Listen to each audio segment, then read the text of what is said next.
This person is the savior of this world. And this person is a completely normal NPC who ends up killing that savior. The same savior who, in the future, was supposed to destroy the entire world. But because the main hero of the story dies, now this NPC is the one who has to save the world. And during this journey, he will also have to bang the girls who were originally meant to fall for the hero. Oh, sorry, not bang, he has to protect them. So all of this started 3 years ago. Our protagonist, Corin Locke, wakes up from his sleep. As soon as he looks outside his room window, the scene in front of him shocks him for a moment. But soon after, he realizes something unbelievable. He is inside the game Heroic Legend of Arhan, the same game he was just playing a while ago. Heroic Legend of Arhan is a game based on Deadly Academy monster incidents and countless endless events. And in the end, this world always meets total destruction. But coming back to Corin, he isn't worried at all, because he knows that the hero of this game will eventually save the world. And Corin himself? He's just a level 1 NPC, someone the protagonist will save during a rescue mission. Still, Corin is genuinely happy in this world. It doesn't feel fake at all. So Corin decides that he should find the protagonist of this world, Park Sihu, because in the future, this guy is destined to become insanely powerful and ridiculously rich.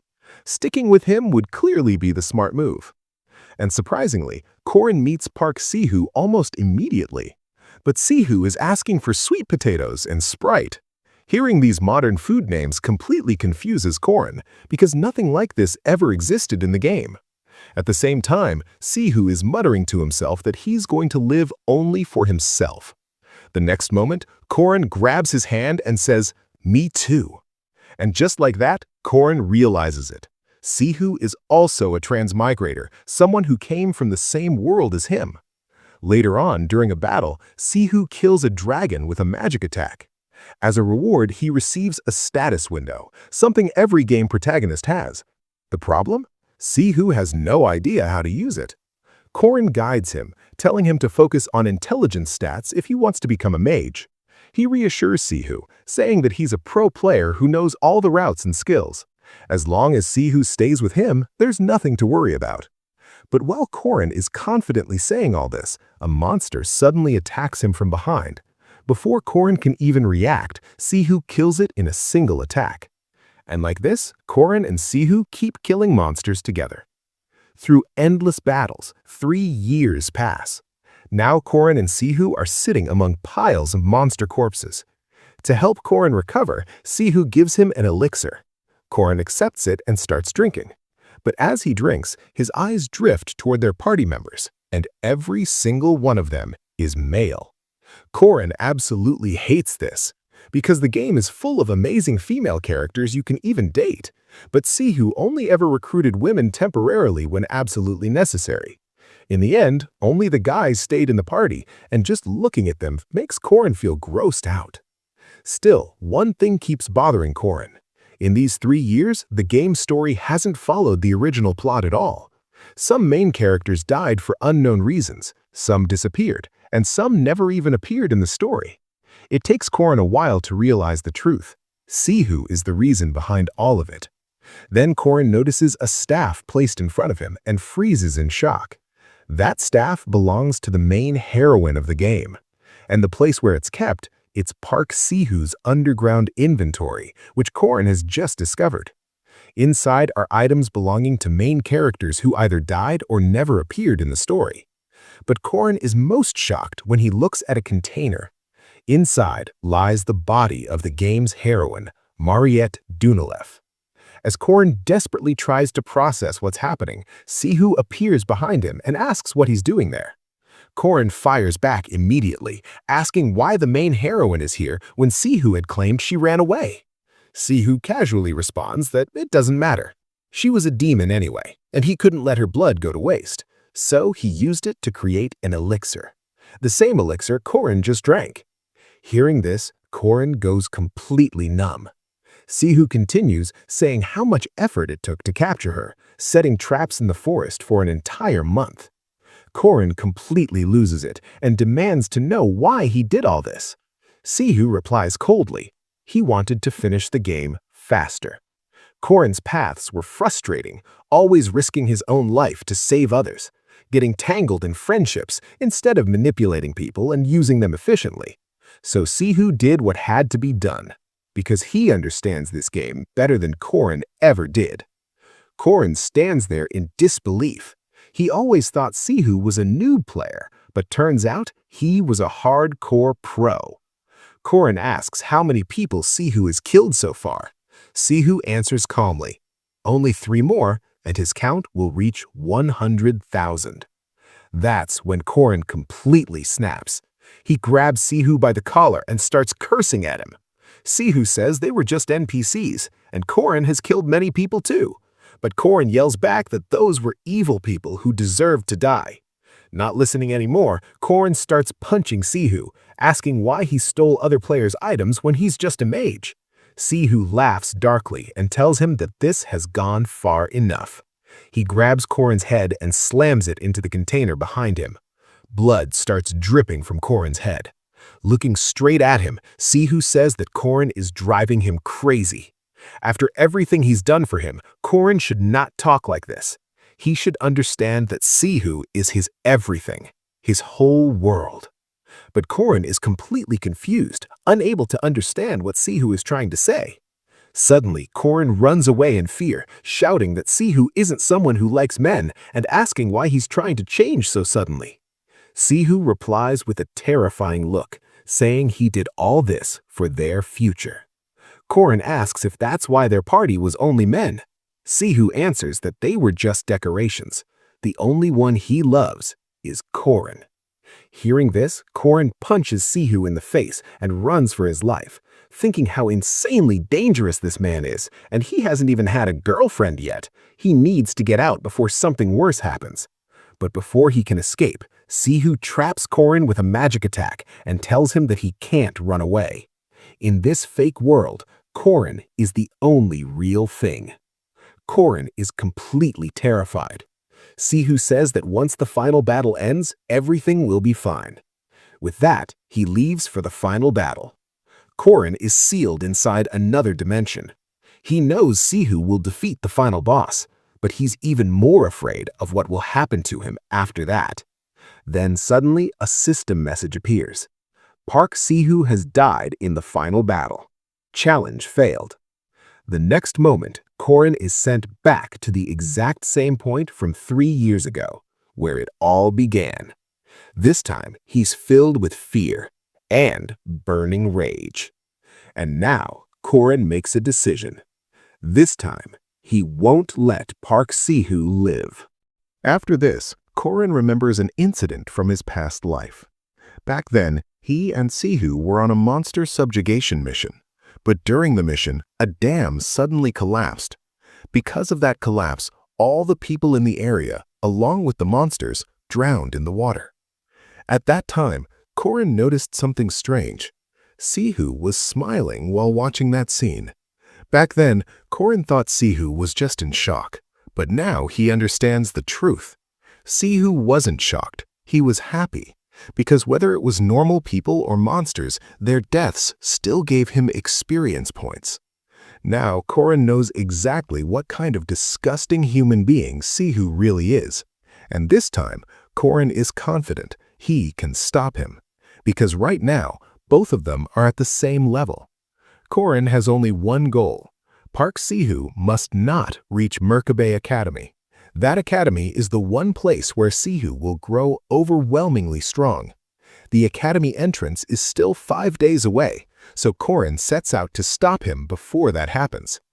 On the way, Korin notices some mushrooms growing along the path. He picks them up and takes them with him. Now the scene shifts to a forest. 2 knights have just defeated a monster. They thank a man who helped them. That man is none other than Park Sihu. Suddenly, an old voice calls out saying the carriage repairs are complete and they can now leave. But the moment they start heading toward the carriage, someone attacks them from behind.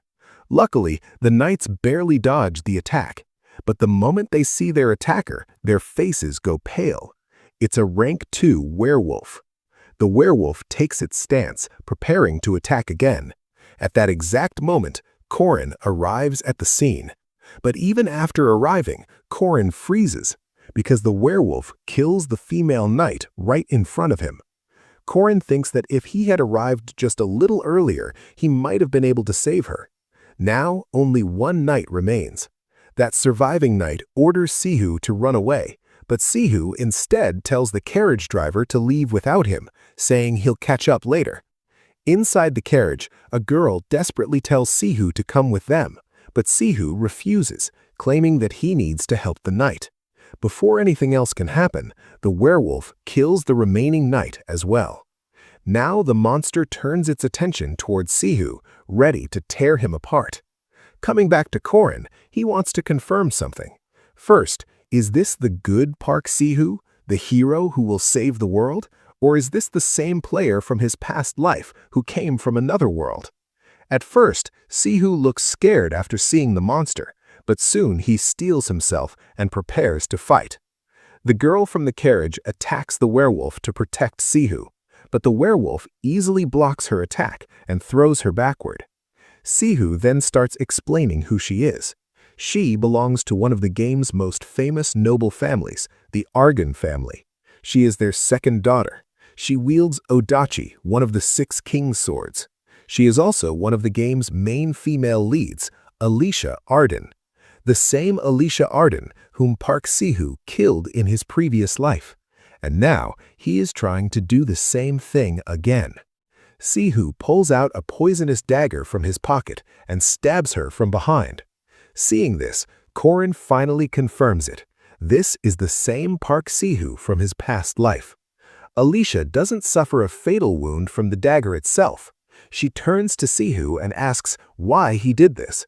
Sihu calmly lies, saying that he was scared and attacked her by mistake. But the poison from the dagger slowly begins to take effect. The werewolf attacks Alicia again. She barely manages to block its attacks. At the same time, Sihu is thinking to himself that she should have died already, but because she's a famous game character, she's still alive. Alicia somehow calms herself, takes a proper sword stance, and charges at the monster. Sihu panics. He's afraid that if Alicia kills the monster, he won't get the experience points. So he throws the dagger at her again. This time, Alicia dodges the attack and immediately realizes the truth. The first attack was not an accident, it was intentional. Because of this distraction, the werewolf nearly bites off Alicia's head. But just before that happens, Alicia drives her sword straight into the monster's head, killing it. However, because of the poison, Alicia is now on the verge of death. Sihu walks up to her and takes her Odachi sword.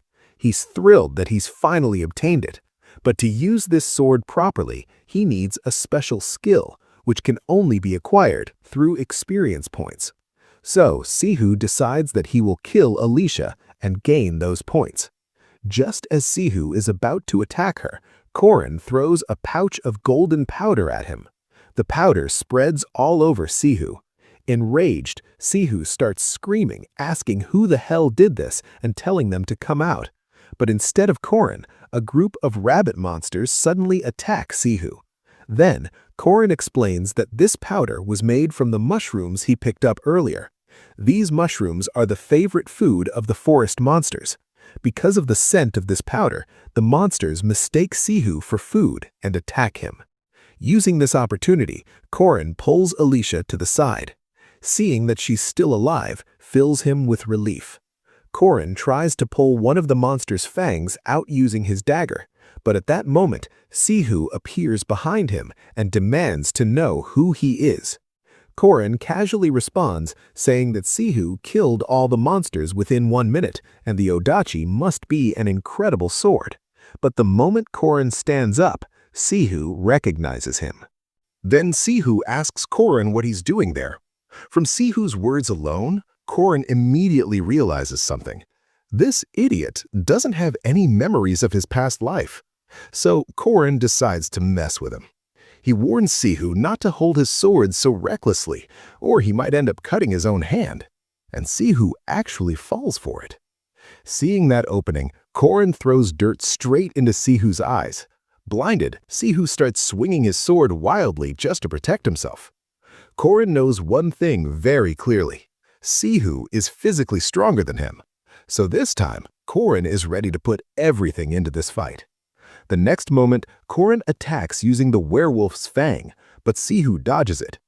Korin then tries to slash Sihu's neck with the fang, just to keep him distracted. And the moment he gets an opening, Korin strikes with the dagger hidden in his other hand, stabbing Sihu in the shoulder. Sihu is injured. Using this chance, Korin attacks again with the fang in his hand. But surprisingly, Sihu blocks the attack with just one hand. Still, Korin refuses to give up. With all his strength, he drives the fang straight into Sihu's throat. Game over. In the end, Korin thanks Sihu, because it was because of him that Korin managed to become this strong. And he feels no regret at all, because what he killed was not a human anymore, but a monster who would have taken countless lives in the future. Just then, the system displays a status message. Park Sihu has been killed. Based on the current situation, the system designates Korin as the sub-player of this world.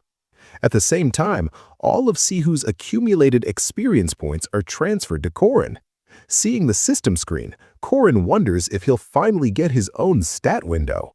But before he can think further, he hears Alicia's voice behind him. She's on the verge of death due to the poison. Korin rushes to her side and asks if she's okay. Alicia says she can't see anything. Hearing that, Korin feels a bit relieved. At least she can still speak. After that, Korin asks her about her symptoms to identify the poison. Once all the symptoms are confirmed, Korin understands exactly which poison it is. But because a werewolf fang is still embedded in Alicia's stomach, she's losing far too much blood. So Korin decides to remove the fang first and detoxify the wound. He takes off the belt around his waist and tightly binds her body to slow the bleeding. To stop Alicia from biting off her own tongue from the pain, Korin places Sihu's hand into her mouth and tells her to bite down on it, because the pain is going to be intense. Then Korin starts pulling the fang out of her body. While doing this, he questions why it was he who was sent 3 years back in time. But at the same time, he's glad. He killed a monster and saved an innocent person who was killed by Sihu in his past life. Korin successfully removes the fang from Alicia's body. Now, he begins preparing the antidote for the poison. He gives her some courage, telling her not to give up. People don't die that easily. Alicia asks for Korin's name. Korin places a water-soaked cloth on her forehead and tells her she doesn't need to know. He suggests that she sleep for now and says he'll wake her once the antidote is ready. After that, Korin starts analyzing everything that has happened so far. This game is called Heroic Legend of Arhan. Just from the name itself, it's clear that a hero is meant to rise, solving incidents and accidents at the academy, growing stronger, and eventually defeating the villains and the final boss to save the world. In his past life, Park Sihu followed the story because if he didn't, the final boss would have destroyed the world. But in this life, Korin killed Sihu before the story even began, which means the role of this world's hero now falls onto Korin's shoulders. However, there's one thing that really pisses him off. The system refuses to give him a stat window like Park Sihu had. Poor Korin was actually excited, thinking he'd finally get his own stat screen. But knowing future events alone isn't enough to save the world. So Korin decides to rely on things outside the system. Because of his past life experience, he's no longer just an NPC. To test this, he uses a skill he learned in his past life. And surprisingly, it works. Korin then explains the skill he mastered in his past life: rune magic. Runes are ancient letters that contain magic power within themselves. Rune magic operates on 3 commandments: duty, restraint, and oath. These commandments can turn a normal human into a superhuman or completely destroy the world. That's why Korin applies them to his own body to gain extra power. The first commandment is duty. If a person makes a promise to themselves and keeps it, the commandment grants extra power. But because it's relatively easy, it doesn't increase stats by much. So Korin makes a promise that he intends to follow until the end of his life. He vows that he will never hesitate to help good people in trouble. The system accepts this. A chain appears around Korin's heart. If he breaks this vow, he will lose 10 stat points. The second commandment is restraint. Because of this, Korin can no longer see spirits. In this game, ghosts and spirits do exist. But since Korin can't see them anymore, they can't harm him either. The final commandment is oath. Korin explains that this commandment carries extreme risk. That's why neither he nor Park Sihu used it in their past lives. But even with the system, Park Sihu still lost to the final boss. So this time, Korin isn't afraid to use it. He takes an oath that he will save this world. With that, all the commandments lock into Korin's heart, and if Korin ever fails to uphold these commandments, they will take his life. Then we see Alicia slowly waking up from her sleep. The moment she tries to get up, a sharp pain shoots through her body, making it difficult for her to move. Seeing her awake, the nurse standing beside the bed feels genuinely relieved. Alicia asks where she is, and the nurse tells her that she's in Merkaba City Hospital. After that, Alicia asks about Korin, but the nurse replies that he already left a long time ago. That answer visibly saddens Alicia. The nurse quickly tells her not to move too much and to rest properly. Soon, Alicia's eyes fall on her belongings placed nearby. Among them is Korin's belt. She picks it up and stares at it silently, her expression turning serious. Suddenly, she calls out to the nurse standing beside her. The nurse flinches in surprise. Alicia seriously asks if there's a place nearby where she can get honey bomb candy. At first, the nurse looks completely confused. Then, she gently tells Alicia that for now, she can only eat stew. Finally, the day of Merkaba Academy's entrance ceremony arrives. Korin is about to enter the academy when he searches for his entry pass. That's when he finds a letter from his mother inside his pocket. As he reads it, his emotions quietly overflow. He remembers the time when he first arrived in this world. Back then, he was afraid of everyone around him. But his family accepted him exactly as he was, and slowly, Korin began to love them back. That was the biggest difference between him and Sihu. Next, we see the Academy's train station, crowded with students searching for their assigned trains. Suddenly, a girl calls everyone to gather around. She is Mariette Dunalev, one of the female leads of this game. She meets Korin, casually compliments him, and then, unexpectedly, offers him a potato. After that, she leads the students on a tour of the academy, explaining its facilities along the way. During this, Korin reveals that Mariette is a first-class second-year mage of Merkaba Academy. But more importantly, she's also the final boss of the first act of this game. Once the tour ends, Mariette wishes everyone good luck and leaves. Now we see the interior of Merkaba Academy. Inside a large room, all the students are gathered. Everyone is terrified, except Korin. In the very next moment, the students start floating into the air. Still, Korin remains completely calm. He explains that since ancient times, people of this world have been fighting an evil tribe. The most effective weapons in that war were superhumans, those who could use aura and mana. Merkaba Academy exists to train exactly those kinds of warriors.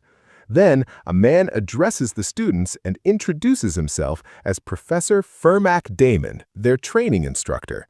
When Korin sees Fermac, he looks genuinely pleased. After delivering a long speech, Fermac distributes the students' ranks. Korin is ranked 6th. His mana and abilities are evaluated as low. Seeing this, Korin isn't very happy. Fermac orders everyone to line up according to their ranks. With a devilish smile, he wishes them good luck. In the next instant, all the students are teleported away. We see students ranked 1st and 2nd, where a yellow-haired instructor refuses to even measure their test results.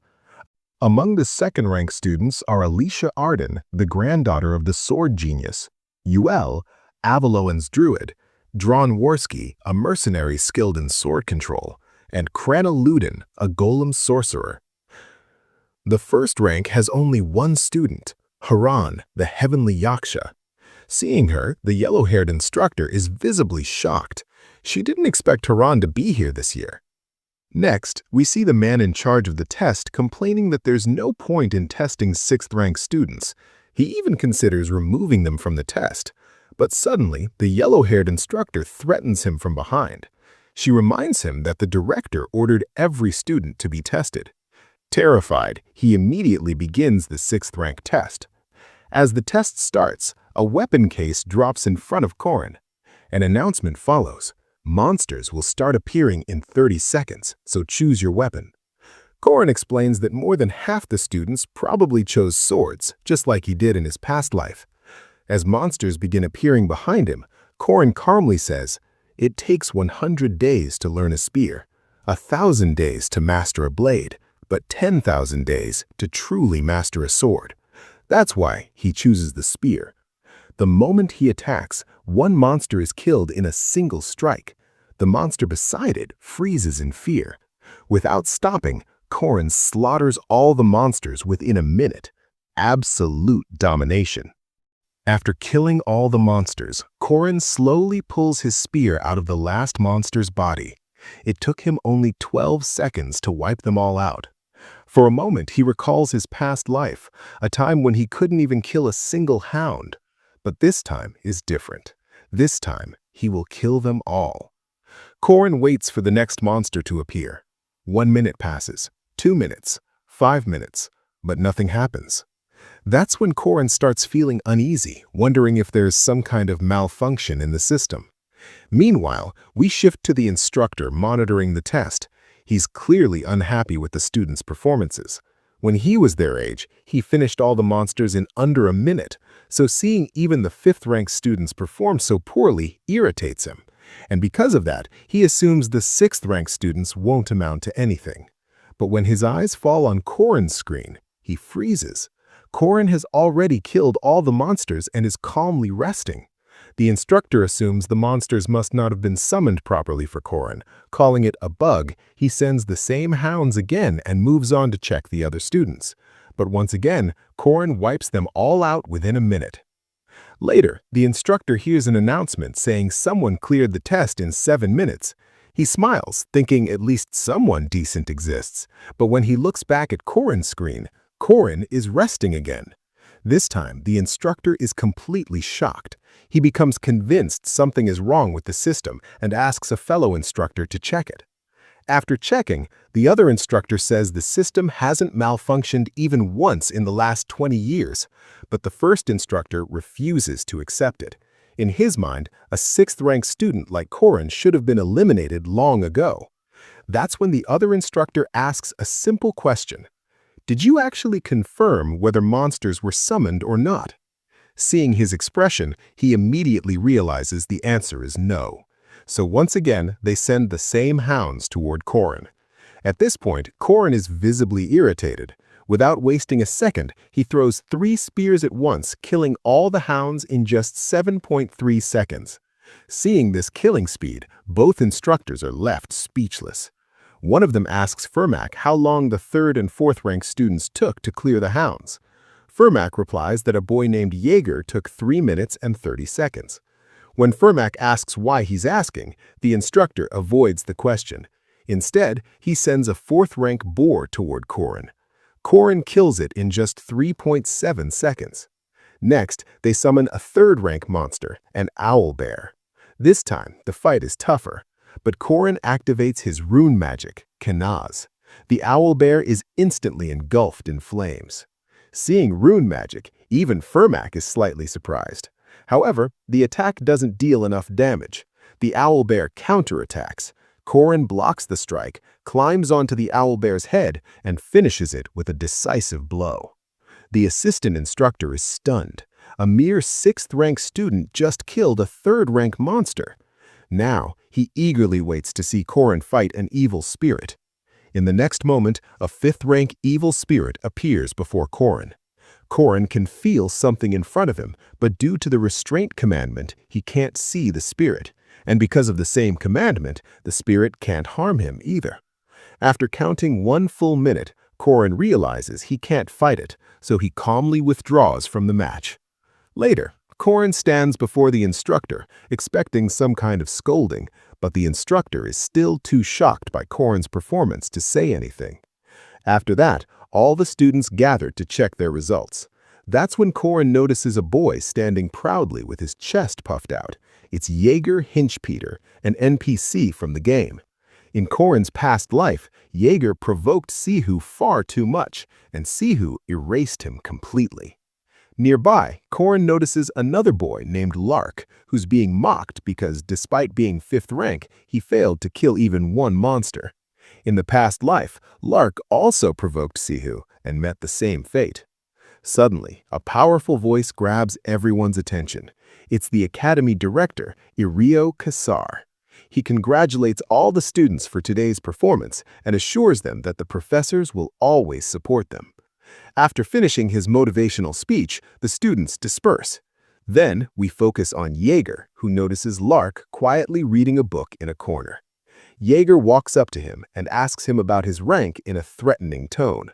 Lark is clearly intimidated. At that moment, Korin notices what's happening. To stop it, Korin walks up behind Jaeger and places his hand on his shoulder. He asks about Jaeger's tattoo and casually compliments it. Jaeger is instantly impressed and proudly explains his mother made it. She's a tattoo artist. Smiling, Korin asks if he has more tattoos like that on his body. That's when Korin recalls a memory from his past life, Jaeger's mother desperately searching for him after he went missing. That tattoo wasn't for show, it was made for Jaeger's safety. Back in the present, Jaeger happily shows all his tattoos to Korin. They exchange names. Then Korin asks the boy sitting beside him his name, Lark. Just like that, the three slowly start talking and become friends. From a distance, Alicia watches everything. She's happy to see how Korin saved Lark from being bullied. To her, Korin looks like a genuinely good person. And Korin himself feels satisfied, knowing he left a good impression on Lark, because in the future, he plans to use him. Meanwhile, Alicia is simply mesmerized by Korin's smile. A terrifying smile, yet incredibly charming.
After this, Korin praises Merkaba Academy a little bit, because here, all the facilities are available for free.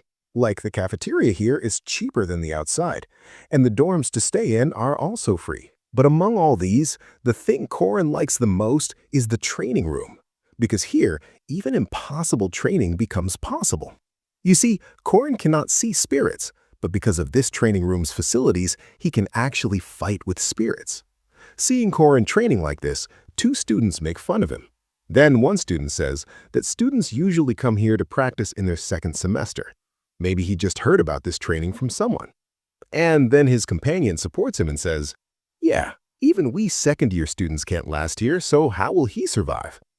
And standing behind them, Mariette is also looking right at Korin. But if we look at Korin, he's just getting beaten up by these spirits. Then an instructor calls out to Korin. This is the same instructor who didn't get to see Korin and the spirits fight last time. Now Korin looks at the instructor and greets him. Then the instructor asks Korin, "Why are you practicing with a spirit body?" Then our MC Korin replies that he wants to improve his spear skills. The instructor asks if he will be able to pull it off. And Korin replies that yes, he will. But in his mind, a completely different thought was going on. Why has this old man come to meet me? Did I do something wrong during the exam? The instructor first glares at Korin angrily, but the very next moment, bringing a smile to his face, he praises Korin and gives him some free food tickets. Korin was a little surprised by this sudden behavior, but the instructor tells him, "If you succeed, come to me. I will give you a pat on the back." Now Korin takes a sigh of relief and says to himself, "I was getting scared for no reason. This man expresses his love through food." Saying this, Korin starts his training again. And we see Mariette, who is observing Korin carefully. Korin continues his fight with the spirit body, but the spirit throws him far away with just one attack. When Korin was lying on the floor, Mariette puts a handkerchief over his face. Then Mariette asks, "Is this hard?" Then Korin replies, "Yeah, a bit too much." After this, using her magic, she fills a glass with water and gives it to Korin to drink. And to motivate him, she says, "You will have to try this again and again. Only then will you be able to do it better next time." But Korin says to himself, "Next time? I had 3 years and Park Si-hoo too, who had a stat window and a combination window to make potions and skill books. But now I've killed him, so I will have to do everything by myself." After this, Korin says thanks to Mariette, hands back her glass, and decides in his mind that he will become strong. And for this, Korin first tries to find his limits, because he wants to know how many of his past life abilities he can use in this life. Saying this, he tries his past life spear attacks. Along with this, he remembers his past, where he neither had a strong body, nor aura, nor magic power. Just with Park Si-hoo's information and the future incidents, he cannot defeat the villains of this game. And for exactly this reason, he worked the hardest in his past life. That's why he's confident that his past 3 years of hard work will not betray him. With this confidence, he throws his spear up in the air towards the spirit body. The spirit body easily dodges it. Seeing this, Mariette thinks that maybe Korin has given up. But the very next moment, she gets completely shocked, because Korin jumps into the air, catches his spear, and attacks in mid-air, killing the spirit body. Seeing this, Mariette just thinks that small words like strong or outstanding won't suit him, because in her eyes, Korin is an awesome person. But maybe Korin couldn't digest this much praise. The very next moment, he falls to the ground with a loud thud. With his last attack, along with his spear, his body is also completely broken. He thinks that maybe he pushed this body way beyond its limits. After this, we cut to the next day, where Mariette greets everyone and takes them to show the school facilities. But if we look at Korin, he's casually eating a potato. He's thinking that if he wants to become powerful, he'll first have to make his own body strong. And this time, he doesn't have Si-hoo's elixirs to rely on. Right now, the only thing that can give him power is his commandments. Saying this, he looks at Lark standing behind him, who is reading a book. The very next moment, he puts his hand on Lark's shoulder and invites him to eat something. Lark gets a little confused, but when Korin brings up grimoires the next moment, Lark gets quite excited. After this, Korin explains a little bit about grimoires to us. It is a type of skill book. By reading it, one can easily perform magic. Then we see the Merkaba Academy's library, where all the knowledge of this world is kept saved for future generations. But Korin considers all these things absolute bullshit, because he knows this place is not used to pass knowledge, but to hide grimoires, just like hiding a tree inside a forest. But Lark doesn't care about these things. He just wants Korin to fulfill his promise. Korin agrees to this, but Lark will have to accept his conditions first. Then Korin tells us a little bit about Lark, that Lark is a hardworking student and he remembers all types of spells. But his problem is that due to his low magician and mana level, he has difficulty using his skills. But if you have grimoires, then it's a completely different story. After this, Korin throws a book down from the shelf. Lark was getting annoyed, because Korin had been tossing books for a while. But suddenly, Korin finds a hidden door and tells Lark to follow him. Stopping halfway, Korin calls out to Lark and reminds him of his promise. Lark was also ready. Then Lark tells Korin that he will fully help him in fighting the evil spirits together. But little did the innocent Lark know that Korin was completely fucking him over. Because the very next moment, Korin lands a hard punch right on Lark's face, knocking Lark down in one single shot. But Korin tells us that he came here just to help Lark. And along with that, he has to capture an evil spirit and complete a special quest, which will give him a reward. But there's a problem here. The one Korin has to fight is a special type of evil spirit who is already right behind him. And Korin explains that completing this quest is almost impossible because the one the player has to fight is a General Duke who ruled the South 800 years ago. And with that same exact power, he attacks Korin right now. But because of his commandments, Korin can neither see that spirit, nor can its attacks do anything to Korin. And Korin doesn't even have a clue that the Duke's spirit is attacking him. Korin's just thinking, is something happening here? But later, he calls out to that Duke's spirit and says, look bro, I can't see you, so just possess this boy's body. And this bastard tells the spirit to enter Lark's body. After this, Korin explains a little bit about the Duke.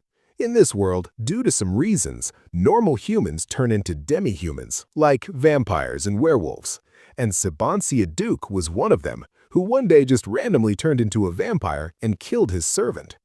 Although he tried to resist his vampire instincts, he failed. And due to no having control over himself, he kicked his wife and daughter out of the castle. And so he wouldn't take any more lives, he sealed himself inside a magic book, which is a grimoire, the very one Korin is looking for. And right now we see Lark, who has been possessed by Sabancia Duke, and he charges an attack at Korin with full power. But Korin now reveals why he chose Lark.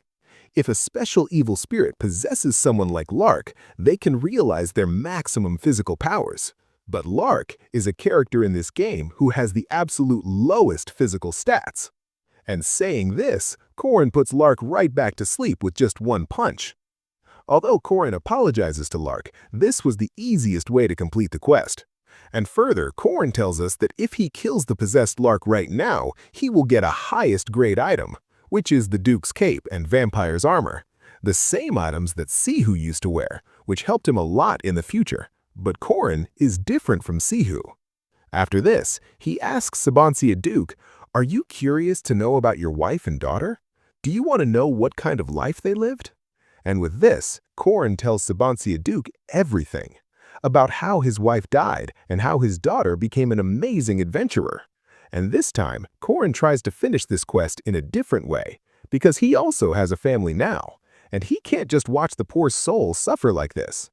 And after this, Sabancia Duke apologizes to Korin for his behavior so far, and after talking to Korin a bit more, the Duke's soul finally gets salvation, and Korin receives the rewards for this quest, which are an epic-level Duke's soul dust and 2 grimoires, out of which Korin uses 1 grimoire for himself, which gives him an ability called Persistent Warrior's Regeneration.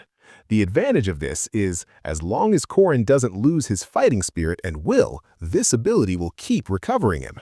And Korin remembers that same fucking idiot Sihu also had this exact ability, but he never used to get hurt. That's why Korin doesn't know how much this ability can actually recover him. And now, finally, Lark also regains consciousness, and Korin tells him that an evil spirit had possessed him, but Lark questions him. Does someone's face also get swollen when an evil spirit possesses them?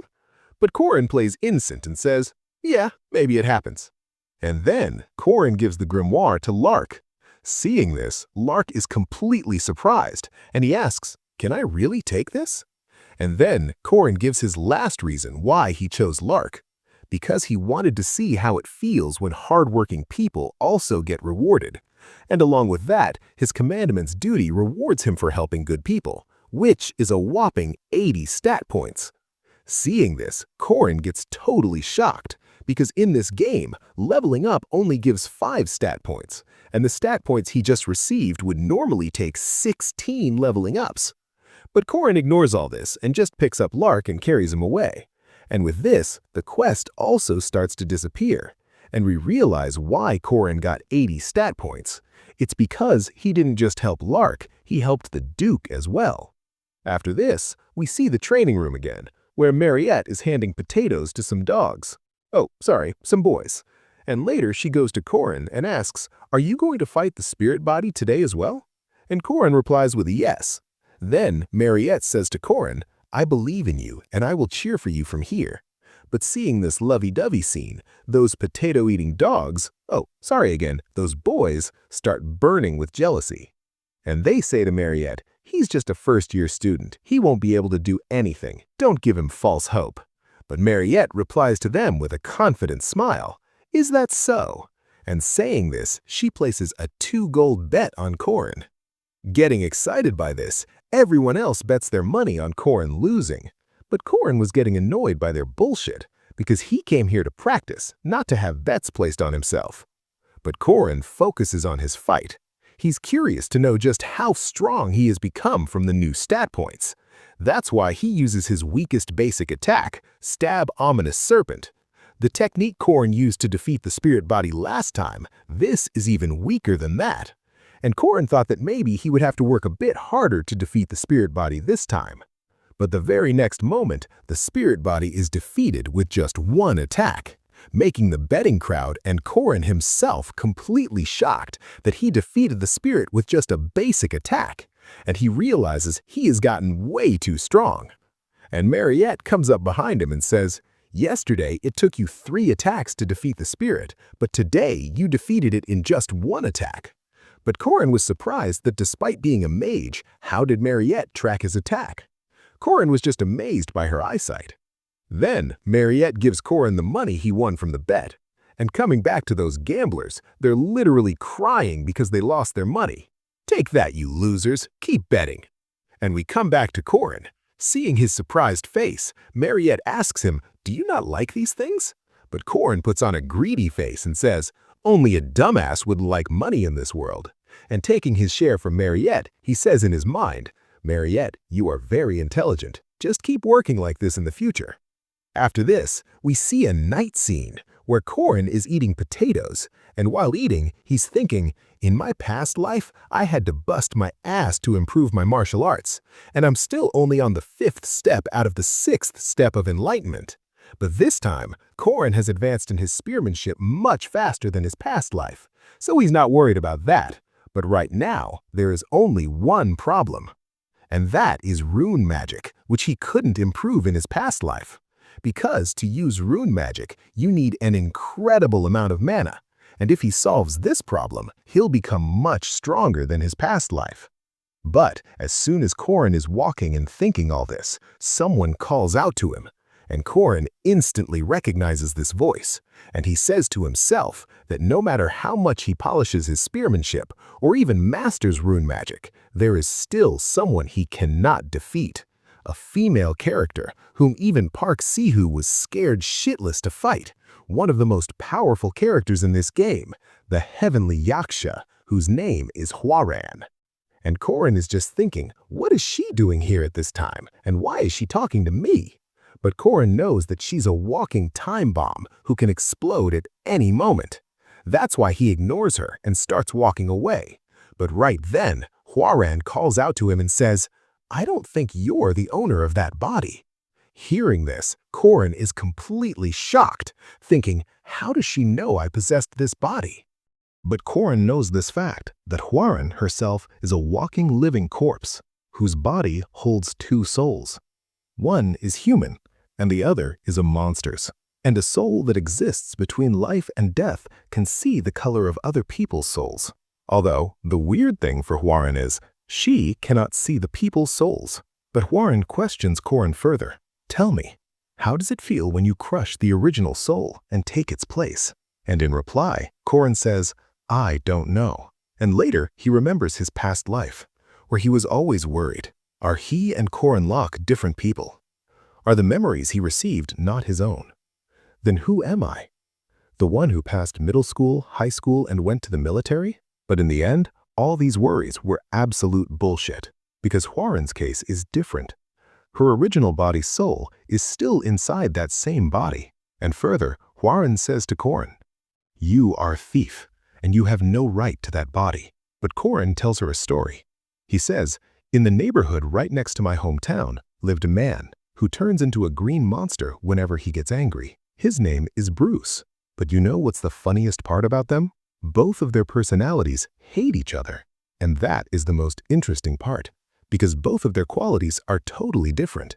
And through this, Korin just wanted to make Hwarin understand that whether a soul is original or newly formed, their characteristics are different. And whether we want it or not, we are born in the same body. And being born is not a sin." But Hwarin says to Korin, "In this world, there are some people whose very birth is a sin." But Korin doesn't say anything in response, because Hwarin is just a 3-year-old child who is struggling with her own pain. And Korin says goodbye to her and walks away. Now, if you guys are a little confused about why Korin called Hwarin a 3-year-old child, it's because Hwarin has 2 souls inside her, and the second soul is 3 years old, while the original soul is around Korin's age. After this, we see a scene from the next morning, where today, Korin woke up early because he first has to go check the missions on the mission board. And when Korin goes there and reads the missions, he explains that these missions help in leveling up.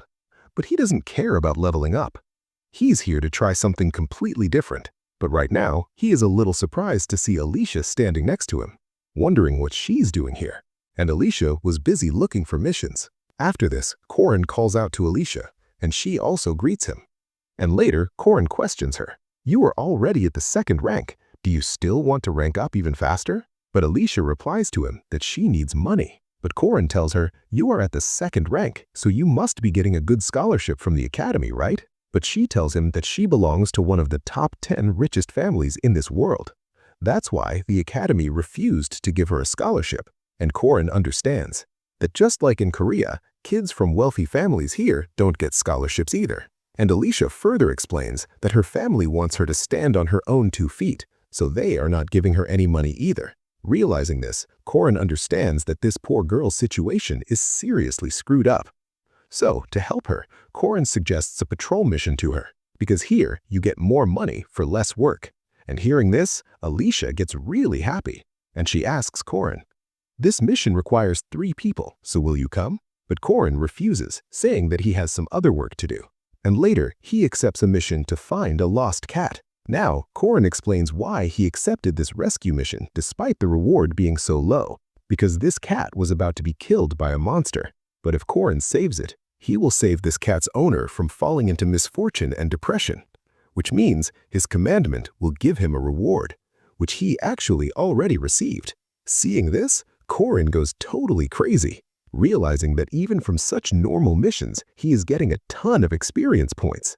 And seeing Korin laughing like a maniac, that poor little girl gets scared and runs away from there. And Korin dives right into similar missions, where he saves someone from getting bullied or saves someone's ring from getting stolen. But right then, he remembers the most important task he had to do first thing today.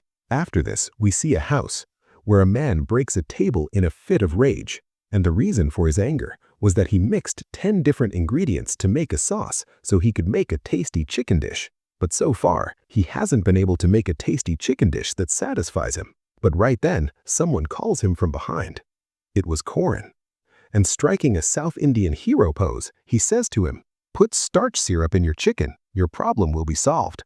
And saying this, he starts walking away. But if we look at that man, he was thinking, "Who the fuck is this idiot giving me free advice?" But listening to Korin, he puts the sauce in the chicken, saying, "Only a fucking lunatic would put starch syrup in chicken." But the very next moment after adding the starch syrup, he goes totally crazy over the chicken's taste. And Korin was happy, because now he will get to eat Korean-style chicken. But right then, his commandment rewards him 5 points for helping that man. Korin was surprised by this, because this time he helped that man for his own selfish benefit. And now Korin went totally crazy, because the commandment was giving him points even if he helped people for his own selfish benefit. And while he was laughing like a maniac, Hwarin was watching him from afar, thinking that Korin is a very weird person. But right then, the yellow-haired instructor comes up behind her, whose name is Josephine. And she says to Hwarin, I gave you permission to roam around outside, but you should take my permission before going anywhere. But Hwarin doesn't reply to her, and she remembers the words Korin said to her, where he was telling her that being born is not a sin. But at the same time, she remembers a moment from her past where someone told her, "You should never have been born." After this, we see the hunting ground, where Josephine is telling everyone about their evaluation test, and she explains the rules to everyone, that everyone will have to cross the forest and reach a cabin which is at the end of the forest, and the armbands the students are wearing on their hands, they will have to submit them at that cabin. And depending on how much time you take to reach there, you will get points, which you can exchange for rewards. And now we see Korin, who is looking for Hwarin. But because she is way too strong, she didn't participate in this test. And right then, Alicia calls out to Korin from behind, and Korin asks her about yesterday's mission, to which Alicia thanks him, because thanks to him, she was able to make good money. After this, Korin gives Alicia a honey bomb candy. Seeing this, Alicia gets absolutely delighted, and he tells Alicia, "I bought this for my sister, but I can't give it to her now." Alicia asks if it'll be okay to take this, but Korin just gives it to her anyway. And after this, Josephine also starts the test, and the very next moment, a portal opens right above the students' heads, and Korin was secretly praising Josephine in his mind, because there are many mages in this world, but no one in this world can create a portal as big as Josephine's. And now, finally, Korin gets teleported into the forest, and as soon as he looks around, he sees some students fighting.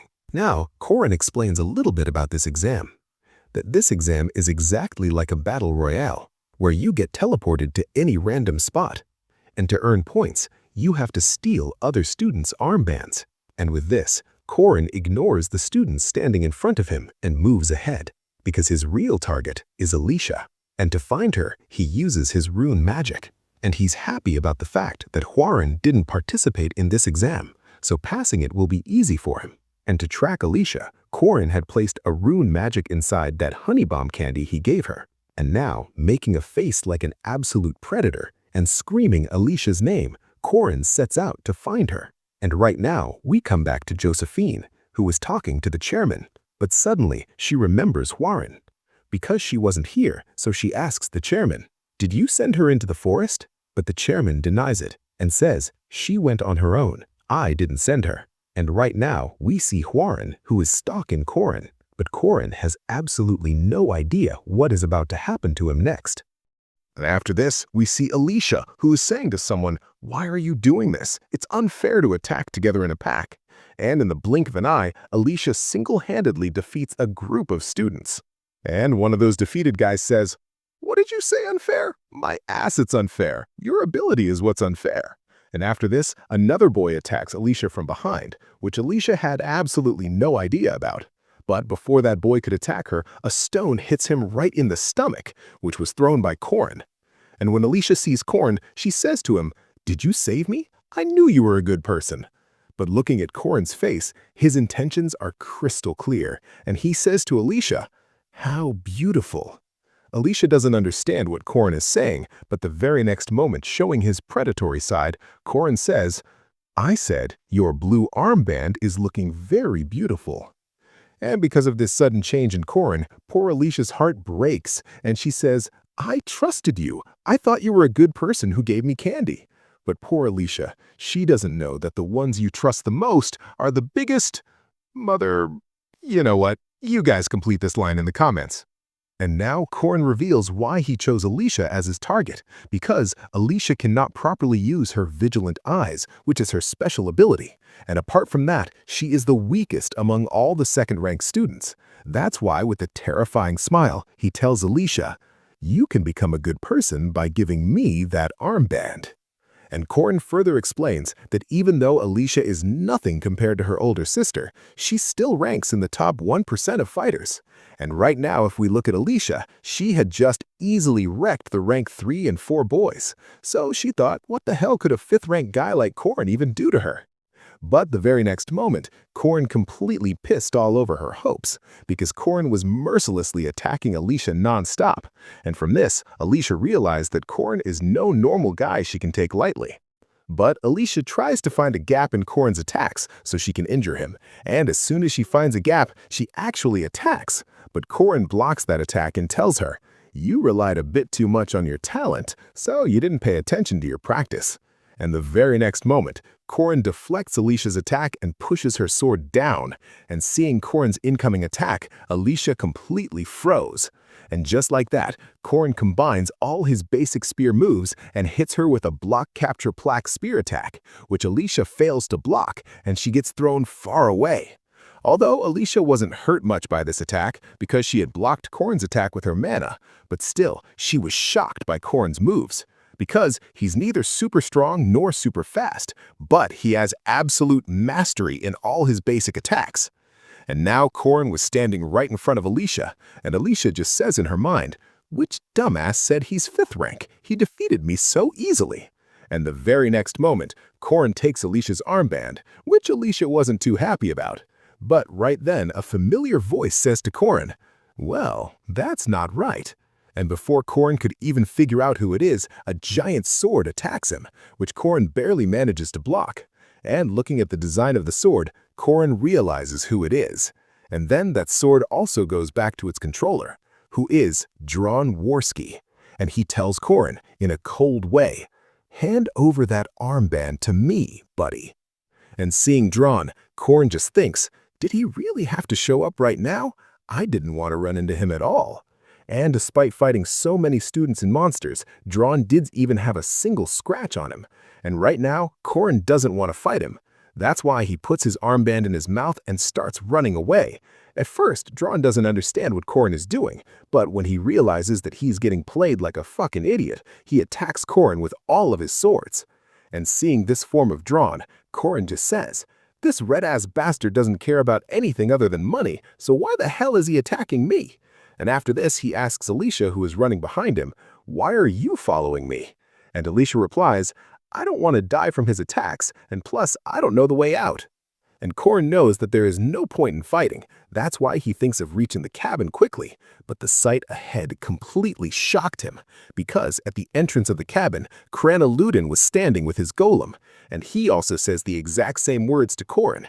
"Hey, asshole, bring that armband here."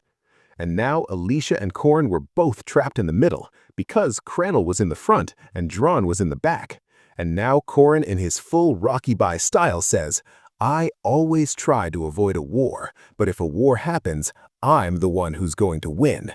And with this, he takes his attack stance, which shocked Alicia a bit, realizing that Corin is going to fight both of them alone. And Corin further says, "If you can't stop a fight, then just fucking fight." And saying this, he clashes with Cranal and Dron. After this, we see an evening scene where Corin is knocking on a door, and Corin now has 3 armbands, which he is holding in his mouth like a dog. And he asks the man standing in front of him, "Can I choose my prize?" And the man standing ahead also praises Corin. "Wow, you have 3 armbands. You are quite an impressive student." And now we see how Corin defeated Cranal and Dron. And now Alicia will narrate this from her perspective. So she tells us that first, Corin destroyed the magic core of one of Dron's magic swords and jammed the second sword into the ground so Dron couldn't control it. And instead of blocking the third sword, he dodged it and redirected it towards the golem. And later, to dodge the golem's attack, he hid behind Dron. And when Dron and the golem started fighting each other, taking advantage of this, Corin found the golem's core and destroyed it. And just like that, he took both of their armbands. And seeing this whole scene, Alicia was completely shocked. And she was seeing her sister's reflection in Corin, because Corin defeated both of them using only basic attacks. And now she remembers Corin's exact words when he defeated her, that she lacked practice. And Alicia realized that she first needs to master her basics. And now, coming to Dron, he was just thinking that Corin defeated him before he could show his full power, as if Corin already knew all his techniques. Bro Dron, he does know your attacks. He came from 3 years in the future. And Cranal, he was currently lying on the ground, and Corin goes to Cranal and gives him a suggestion. Golems are effective against weak people, but strong people can easily defeat them. And Corin further says, "If I were in your place, I would have a friend guard me." But in reply to this, Cranal tells Corin, "I don't have any friends." Hearing which, Corin himself didn't know what to say. But then he just wishes him good luck and leaves. And now coming to Crannel, he was crying and cursing Corin, calling him a motherfucker.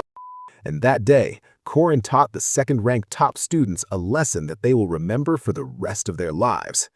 And Corin was just happy with his armbands. And he further tells us that right now, the only strong participant left in this competition is a druid who has the protection of the forest. And right now, we come to Yule herself, who is attacking someone. But her opponent was way too strong for her, who is the strongest person in this Merkaba Academy. Only my Mariette Dunalef, who completely washes out Yule with just one attack. And Corin explains that Mariette is playing the role of a monster here to maintain the balance of the exam. And right now, Mariette goes to Yule, asks her name, and starts chatting with her a bit. But right then, she feels someone's presence behind her, which was Hawaren, whom Mariette also lovingly asks her name. After this, Mariette further says to Hawaren, "You are definitely looking for someone. That's why you have beaten up people who look similar. And seeing those beaten up people, it's quite clear who Hawaren is looking for." After this, Hawaren ignores Mariette and starts walking past her. But right then, Mariette raises a giant ice wall right in front of Hawaren. Then Mariette says to her, "I'm sorry, you can ignore me, but according to the rules right now, I am a monster here, so I cannot ignore you." And this one single thing was enough to piss Hawaren off. After this, we come to the cabin, where the prize distributor was very happy to see Corin's 117 points. Then Corin asks him, "Can I choose my prize right now?" And after this, the prizes appear in front of Corin, which included a matte bore molar knife, a leather protective coat, and lastly, a shark bear's bile. And Corin had to choose one of these. Now Corin knows that the most valuable item among these is the shark bear's bile, but Corin has some other plans in mind. That's why, instead of the shark bear's bile, he chooses the mandrake seed. And right now, Corin still had 17 points left, so the distributor asks Corin what he would like to take with these remaining points. And in exchange for those points, Corin takes nutritional plant supplements and earmuffs. After this, Corin comes out of the cabin and is very happy, because he had played this level many times, but this was the first time Corin cleared this level so easily. And apart from this, Jaeger and Lark not only completed this challenge for the first time, but they both also secured second place. Seeing this, Corin was really happy. And right now, Jaeger says to Corin, "This test was too easy. Let's go do stamina training in the training ground tonight." But Corin tells him, "If you still have stamina left, then will you help me find the golem's core?" And hearing this, Crannel was a little surprised. Then Corin goes to Crannel and says, "That core is precious to you, right?" But Crannel says, "Don't worry, I will find it myself." Then Corin tells him, "At times like this, you should just say thanks for the help." And Corin remembers the time he spent with Crannel in his past life, where he and Crannel had worked together on many missions. And during those missions, no matter how powerful the tankers in the team were, no one could ever match Crannel's golem. And right now, Corin and his friends have finally found Crannel's golem core, getting which Crannel was very happy. And Alicia, she was still injured from her fight with Corin, and Drawn, God knows what the hell he is doing right now. After this, Corin sees the druid Yule lying on the ground in front of him. Seeing this, he gets scared, thinking, did she freaking die? But later, he goes and picks her up, and in his mind, he curses out all the professors. Do these bastards even care about anyone's life or not? And he also thinks that Mariette took things way too far. But after this, suddenly this entire training ground starts shaking, and all the monsters of the training ground start running away from the impact. Then Yule says to Corin that Mariette. Then Corin asks, "What about Mariette?" After this, Corin explains a little bit about Mariette, that Mariette has the Analyze magic ability along with such a massive amount of mana, that because of it, she never had to face frustration or failure in her life. And for Mariette, this hunting ground is just her playground, where she actually has to control her powers so she doesn't accidentally hurt any students. And at the same time, she helps her juniors grow.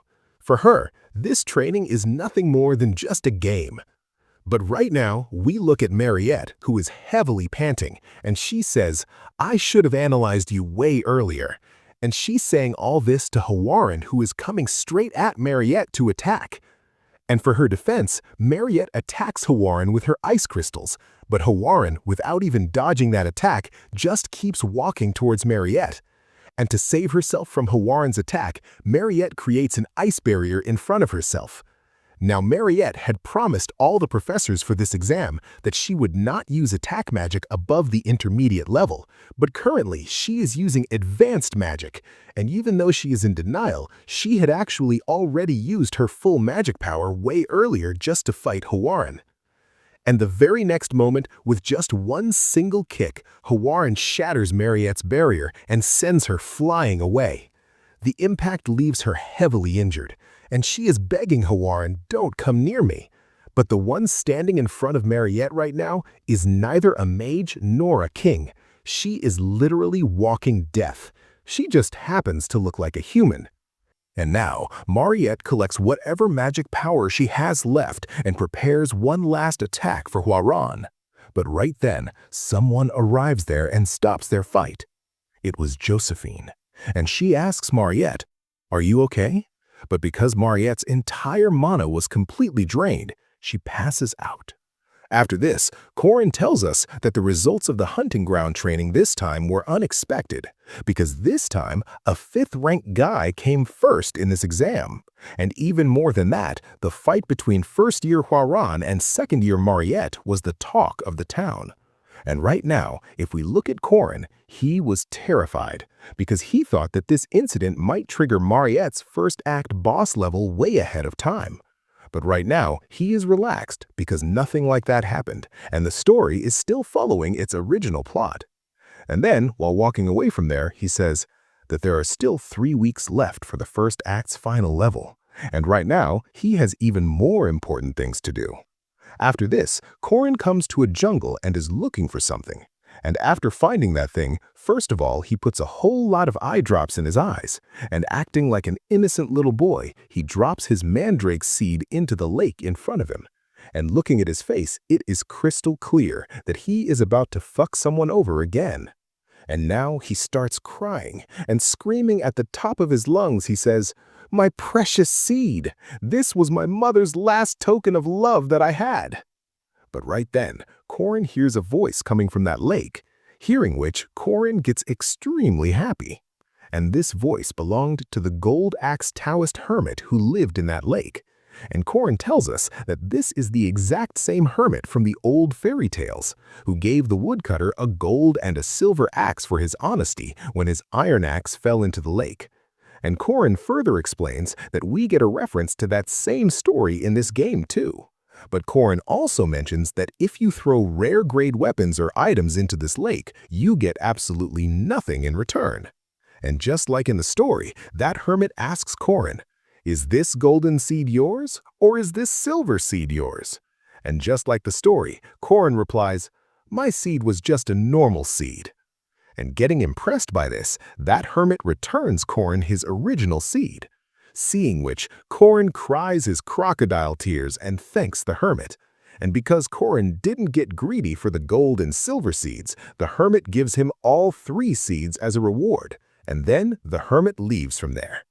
But the very next moment after he leaves, Corin makes that same predator-like face and starts laughing, and he explains the use of this mandrake seed, that with this seed, you can increase your mana. But when it comes to the golden and silver mandrake seed, they have completely different benefits. And in his past life, Saihu had eaten the gold seed and Corin had eaten the silver one. But this time, both the seeds belong to him, which makes Corin extremely happy. After this, Corin is heading back to the academy, and right then, he explains how Mariette became the final boss of the first act and a special vampire.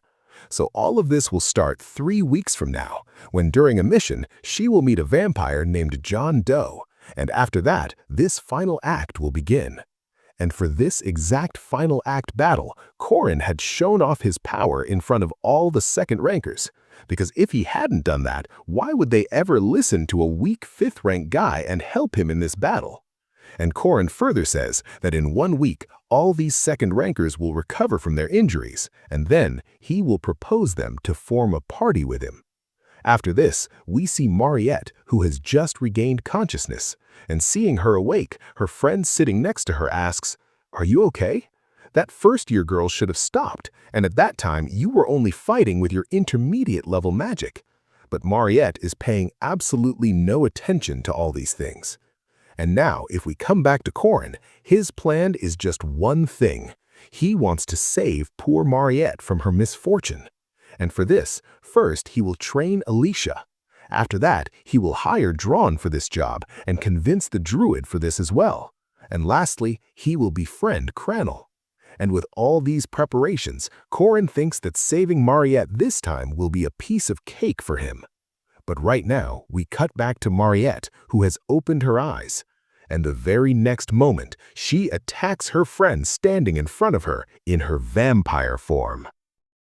After this, we come to Josephine, who is saying to someone, "I shouldn't have let you go there at all, and if you seriously want to learn something, then I will personally teach you. So now you self-reflect by yourself." And Josephine says all this to Hiron, whom Josephine is locked in her room for the mess she had created. And our sweet Hiron, no, only my sweet Hiron, is just thinking right now, should I jump out of here and run away? And she was lost in her thoughts when Corrin suddenly comes and scares her, which genuinely scares poor Hiron. After this, Corrin says to her, "I knew that I would find you right here." Then he tells her his name and reminds her that they have actually met before. Then Corrin, showing a cake to Hiron, says, "I'm coming to meet you for the first time, and it is said that going empty-handed to meet someone for the first time does not look good, so I brought a gift." But Hiron is not understanding anything about what Corrin is doing. Then Hiron says to Corrin, "Coming here is against the school rules." But Corrin in reply says to her that, "I am not inside your room right now, rather I'm hanging on a tree, and it looks like Josephine is also not here." After this, Corrin tells his real reason for coming here, that he actually came here just to see Hiron, but seeing Hiron he was a little surprised because Hiron did not get a single scratch from her previous fight. And because of the mess Hiron made in the hunting ground, Josephine banned her from roaming around and meeting anyone and locked her in the room. And now Hiron tells Corrin that not only did Josephine lock her here, but she hasn't even come to meet her for 4 days. But when your luck is completely trash, what can a guy even do? This same saying applies to Corrin right now, because the very next moment, due to the tree branch breaking suddenly, the poor guy falls. But more than falling, he was shocked by this fact that Josephine did not come to meet Hiron even once in so many days. And in this shock, the poor guy falls the very next moment. Although, because of having the persistent warrior's regeneration ability, he immediately recovers and says to Hiron, "I just remembered some work right now, so I'm going from here right now, and I will definitely bring something to eat for you later." But Hiron was still confused about what this idiot is trying to say. After this, we see Corrin, who is running away very fast somewhere, and while running, he is thinking that Josephine left a huge danger like Warren just like that. So Corrin feels that there is something definitely wrong in the academy. After this, Corrin also sees Professor Dana and Professor Fermac-Daman of the magic faculty running in a hurry, due to which his doubt now starts turning into belief. After this, we see a guard who is guarding some room, and he says to Corrin standing in front of him that your visiting request has been rejected. But Corrin, like a sweet kid, says to that guard, "Oh, Officer Kron, I haven't come here for that work. Josephine has sent me here to give you something to eat and drink." And seeing the food, that guard becomes very happy and says to Corrin, "Did Josephine send this? She knows very well how to take care of her companions." But Corrin, first he analyzes the situation here, that his request to meet Mariette has been cancelled, and Mariette's friend Isabel, who was taking care of her, is also missing now. And a guard who is keeping watch in front of a medical room. And now, from all these things, Korin starts becoming even more suspicious that something is definitely wrong here.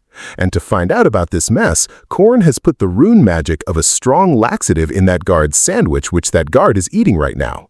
And the very next moment of eating the sandwich, suddenly a very sharp pain starts in that guard's stomach. And seeing this scene, Korin was very happy, and now he says to that guard, "It seems your stomach has gone bad. I had seen a washroom right there on the side. You should go there." And hearing this thing from Korin, that guard starts going to the washroom to release his payload. But while going, he says to Korin that until I'm in the washroom, you guard this room. But he gives a warning to Korin that he should not go inside that room.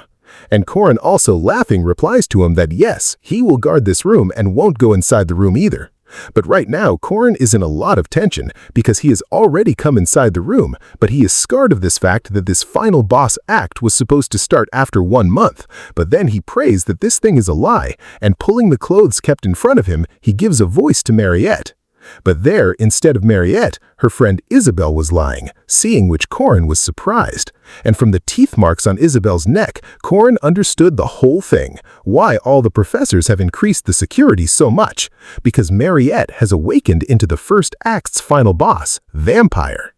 And Korin was now in trouble because the act which was supposed to start after 3 weeks has started right now. Now Korin explains a bit about how to defeat this final boss, Mariette. So there are 4 phases to defeat Mariette. In Phase 1, we have to fight with monsters, which will be cleared easily. In Phase 2, we have to stop Mariette with a magic circle, and as soon as we succeed in holding her back, then Phase 3 starts, where we have to face a powerful, bloodthirsty enemy. And when we defeat that powerful enemy, then we reach the last pattern, and the final phase also starts. And Korin further tells that we can easily reach the 3rd phase of this level even without Park Sihu, just by teaming up with the powerful students of the first year. But, as I said, when your luck is absolute trash, there's literally nothing you can do, because Alicia is injured right now, and the one who injured her is Korin himself. Drawn swords are also broken. Those 2 were broken by Korin himself. And lastly, poor Cranel, his golem core is also destroyed, which is also Korin's doing. And because of all these things, Korin is absolutely terrified right now, because even before the final boss, Mariette, Korin himself beat up all the powerful students of the first year. But Korin was still thinking that in the original story, only after Mariette's encounter with the murderous vampire of Fog City, Mariette attacks her friend and goes on a rampage. And in his past life, when Mariette attacked Isabel, Korin and his squad were waiting right outside the dorms where Mariette stayed, because Korin wanted to finish this matter quickly, but at that time, Sihu deliberately let Mariette run away from there. But right now, Korin thanks himself because in the training ground, not only did he break Alicia's bones, but he also broke Cranel's golem, because of which these 2 are of no use right now. And Korin also thinks about taking Hwarin in the team, but if she goes there, who knows what kind of terror she will cause, and being scared of this very thing, Korin doesn't take her. After this, we again come to the training room, where Korin is saying to someone that the difficulty level of this mission is special, and you have to capture someone without killing them. And Korin was saying all these things to Drawn, who says to Korin, "Are you crazy? We mercenaries have a rule that we don't fight a battle which we can never even win, and on top of that, you also broke my swords, because of which I only have 2 swords right now." But Korin gives him an offer of 20 gold coins, but Drawn was still not agreeing. So, to convince him, Korin offers him the Duke's soul dust, which now even Drawn cannot refuse. And with this, Korin successfully includes Drawn in his team. After this, we come to the library, where now Korin is with Yuel, and he promises to Yuel that he will teach her the Ogham alphabet of her Druid language, because Korin knows that the records of the Druid language have disappeared because of burning in the forest fire. And that is why Korin gives the offer of teaching the alphabet to Yuel. And Yuel asks Korin that, "What will I have to do?" And next to this, Yuel also joins Korin's team. After this, we come to the canteen where Korin was telling Yager and Lark about his mission, that he needs some members in the team. But in this, the salary will be less and the risk will be higher. And maybe life can also go, because they're going to fight with strong demons. But if we succeed, then we will get both honor and fame.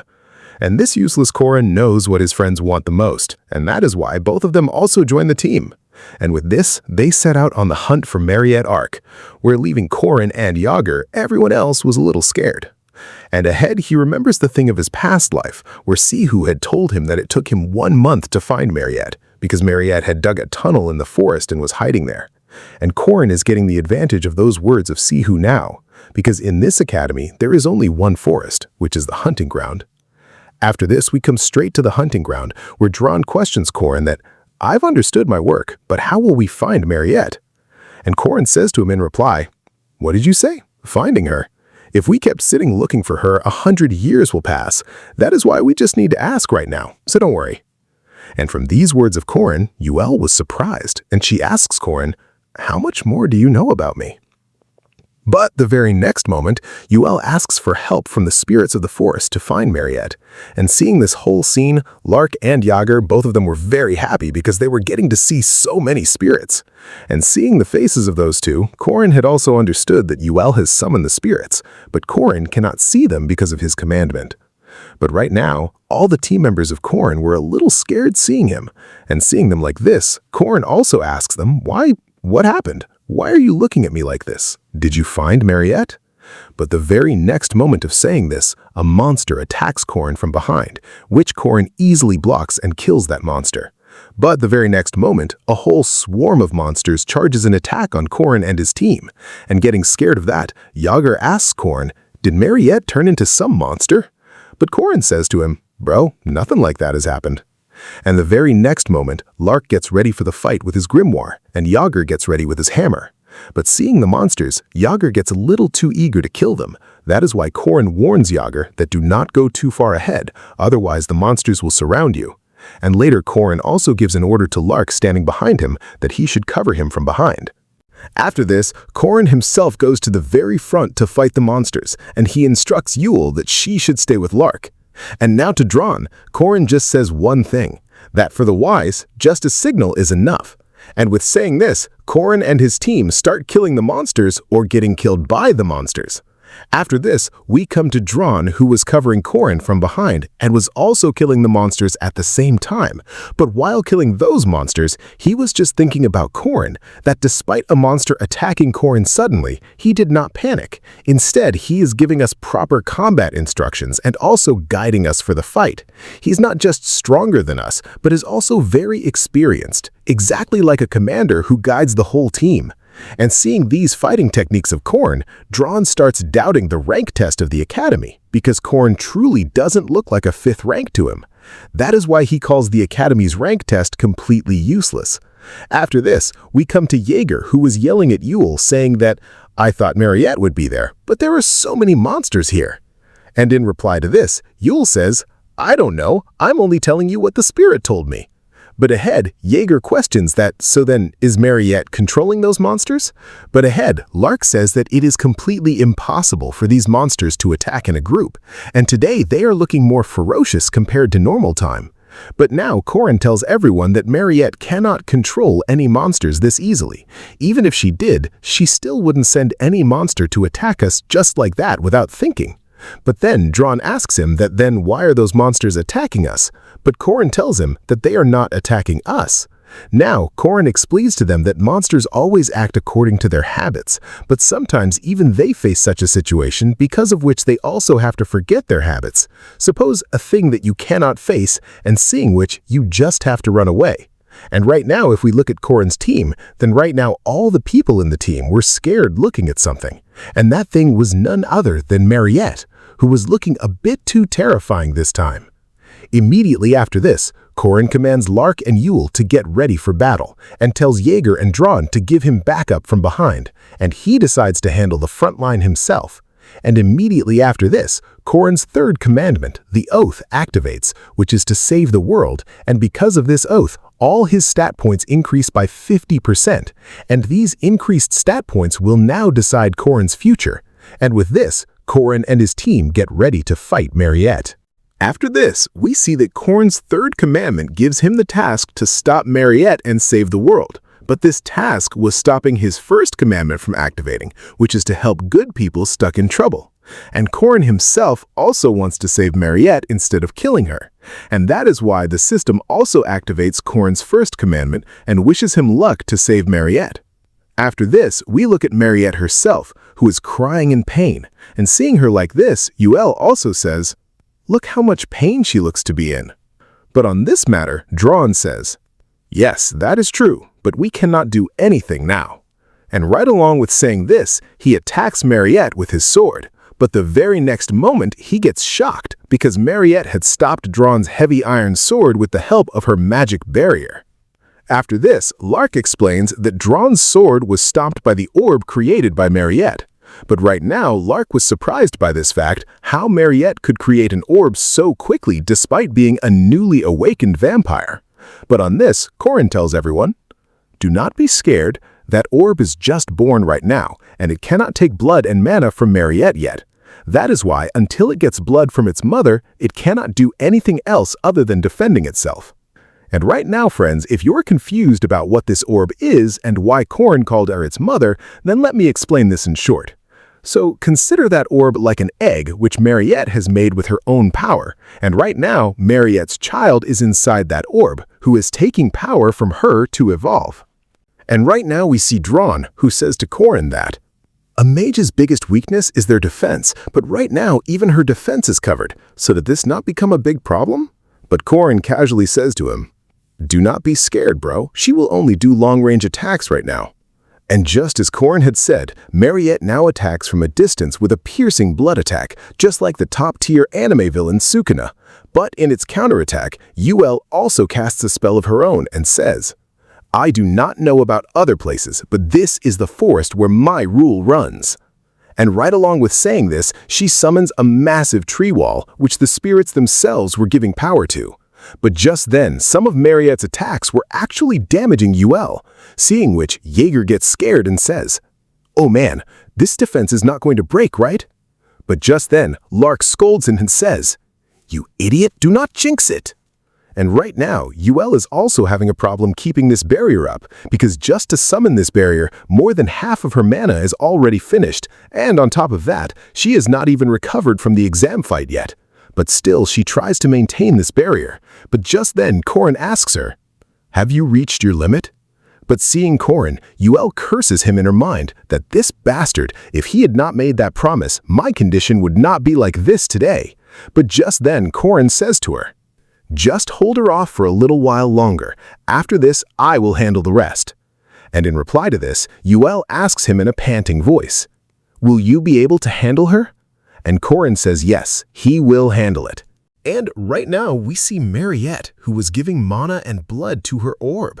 After this, Corin again tells about the 4 phases of defeating Mariette. In the first phase, monsters will surround you from all 4 sides. After defeating the monsters, in the second phase, Mariette will come to fight you herself. And by telling all these things again, Corin just wants to explain that until the last phase starts, Mariette will not use her full power, because this exact same thing has already happened in the game and his past life. After this, Corin says to Lark that, "Lark, you leave from here right now because you cannot use your beginner-level magic more than 2 times. And hearing this thing, Lark also gets a little surprised and says, "So you knew my weaknesses?" And the very next moment, Lark starts leaving from there, but Corin tells him while he's leaving that, "I will send Yuel after this, and once you both meet, run away as far as possible." And right now, we look at the barrier made by Yuel, where Mariette's piercing blood has made some holes. And the very next moment, all those holes turn into crystals. And seeing all this, Corin also understood that now the 3rd phase is about to start. And the attack that Mariette does is the Alchemy Magic Freeze, which shatters that barrier into pieces the very next moment. And seeing that barrier break, Jaeger was the most terrified of all. And seeing this, he starts screaming, "Oh, bro, this just fell down." But behind them, Yuel was casting a magic spell saying, "That earth which nurtures trees, gods, and insects, and that ash which helps to complete the world." And all these spells were Ogham alphabets which were written in front of her. And right next to this, those spells start doing their work, and now Corin explains that he himself had written all those spells there, but no one other than a pure-blood druid can use those spells. And this text is just like rune text, it just has a different system and method to use them because they belong to a different ancient time. And Yuel would have gotten these spells in the future upon completing her own arc, but right now, Corin needed this the most, which is why he did not wait for the future. And seeing the result of the spell that Yule cast, both Yager and Drawn were completely shocked, because Yule has used Hashirama's jutsu to summon a giant doll named Wicker Man. And Yule herself was surprised seeing this, that she successfully used Hashirama's jutsu. But Korin was feeling a little guilty right now because Yule herself would have found out this wooden doll summon spell with the help of her ability. But Korin helped her even before the future. But Korin knows that doing this was necessary. And right now, Korin immediately says to Yager that, "I can see one owlbear alive over there, so quickly pick it up and throw it on top of the Wicker Man." And hearing this fact that one monster is still left alive, Yager was a little surprised. But later, Yager listens to Korin's words and finds that monster and says to Korin, "Yes, Korin, you were right, there was a monster here." But actually, Korin had deliberately kept that owlbear alive. And just as Korin had said, Yager threw that owlbear on top of the Wicker Man in the exact same way. And as soon as that owlbear collided with that Wicker Man, the poor thing started burning there with an electric shock. And now, Korin explains that a sacrifice is needed to run that Wicker Man, and as long as that sacrifice keeps burning, we can use that wooden doll as a golem. And now Mariette also attacks that Wickerman, which does not have any special effect on it, and the Wickerman nullifies all of Mariette's attacks by just waving one hand. But Yule's condition was getting worse trying to control that Wickerman, but Korin motivates her that, "Yule, do not give up. If you did not control it, we will all die."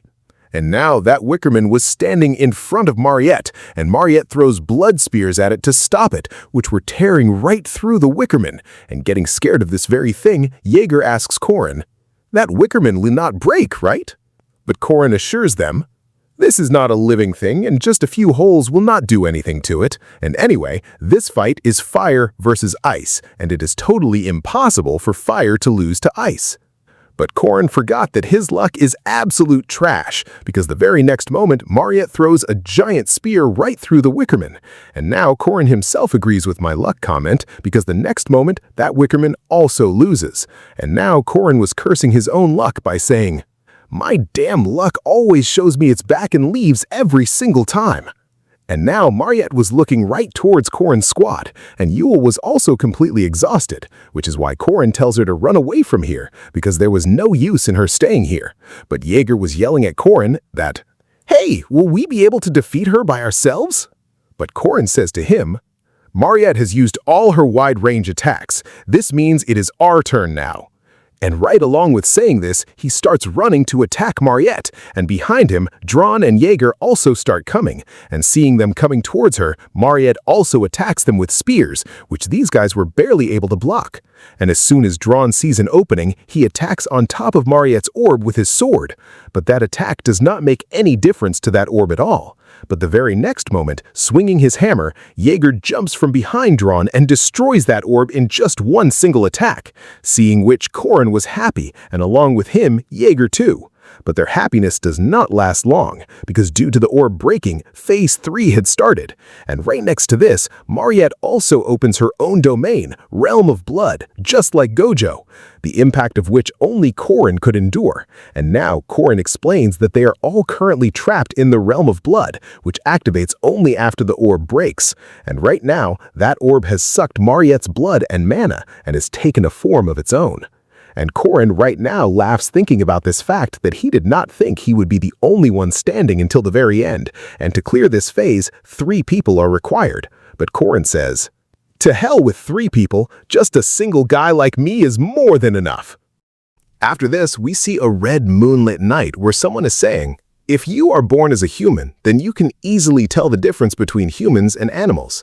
And if you are a human, then it is completely normal for you to shut your eyes in pure fear when you see an animal crying in pain and dying, especially when it does not want to die."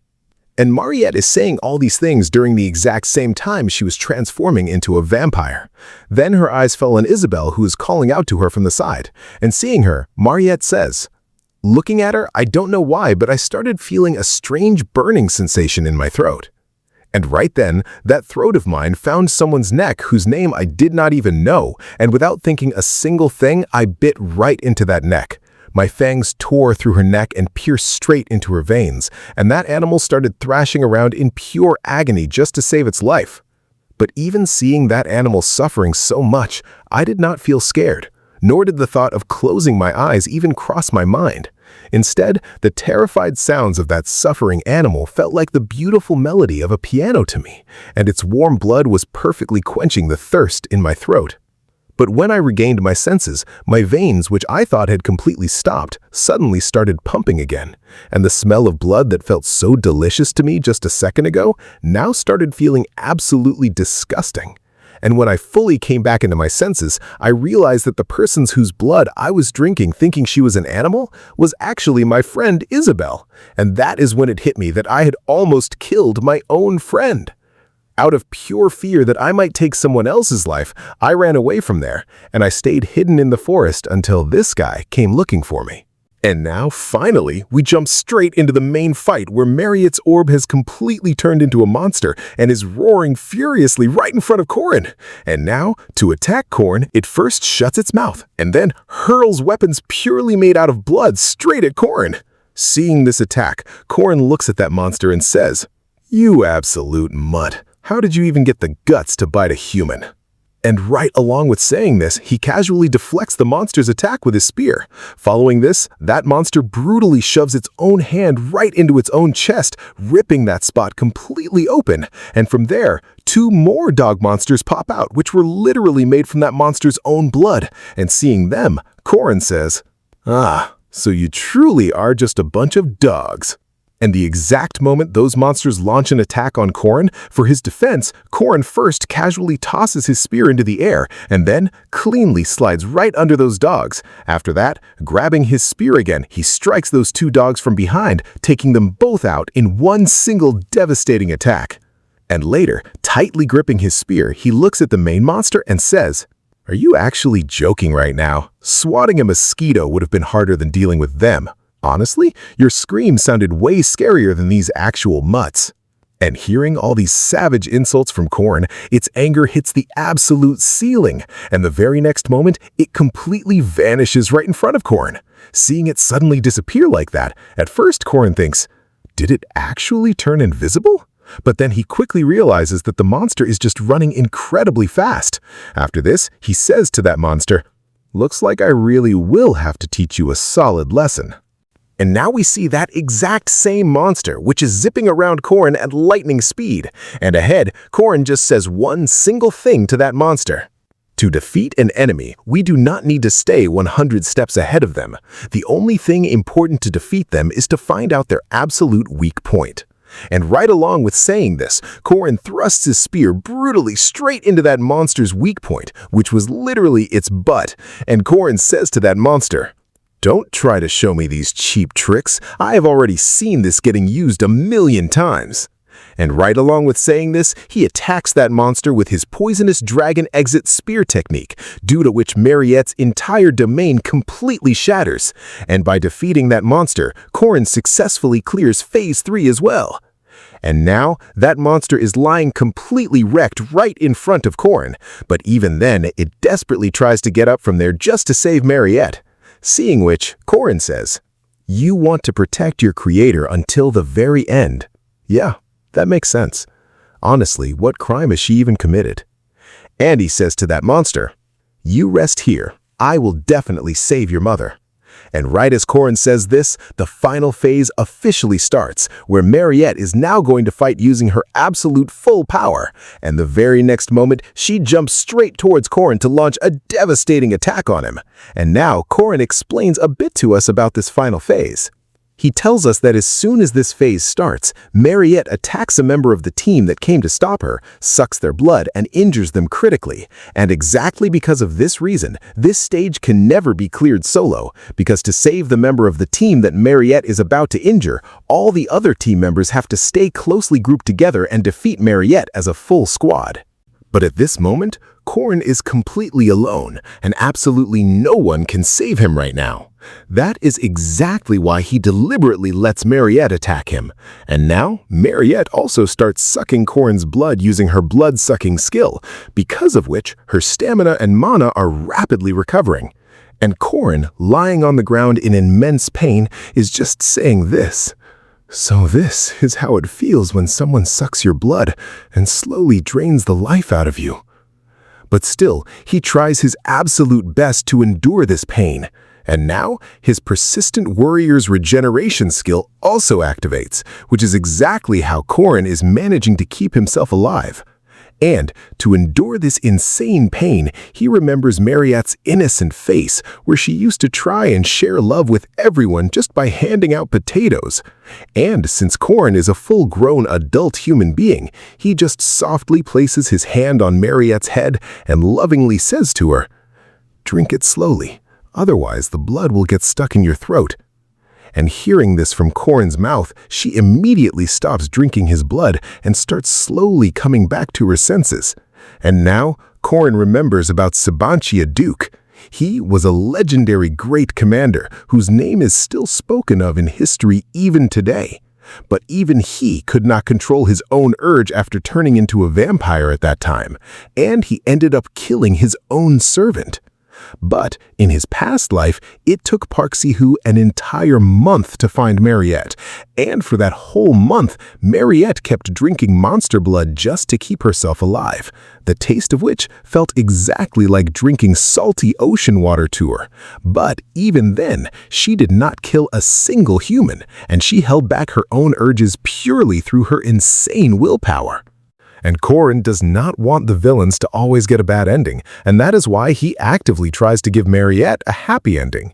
And now Mariette had also completely come back to her senses, and while crying heavily, she is apologizing to Korin. And seeing Mariette crying like this, he remembers his old days and says, "Initially, just like Park Si-hoo, I also used to view all these people simply as mere game characters. But my master, whom I met right in this world, turned me into a completely different person.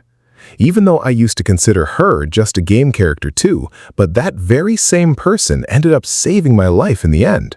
And the person whose final moments I personally witnessed, I fully adopted all of her teachings. That is why, being her successor now, it is my absolute duty to save people." And he also says to Park Si-hoo, "Look, Si-hoo, I will definitely become a way better person than you."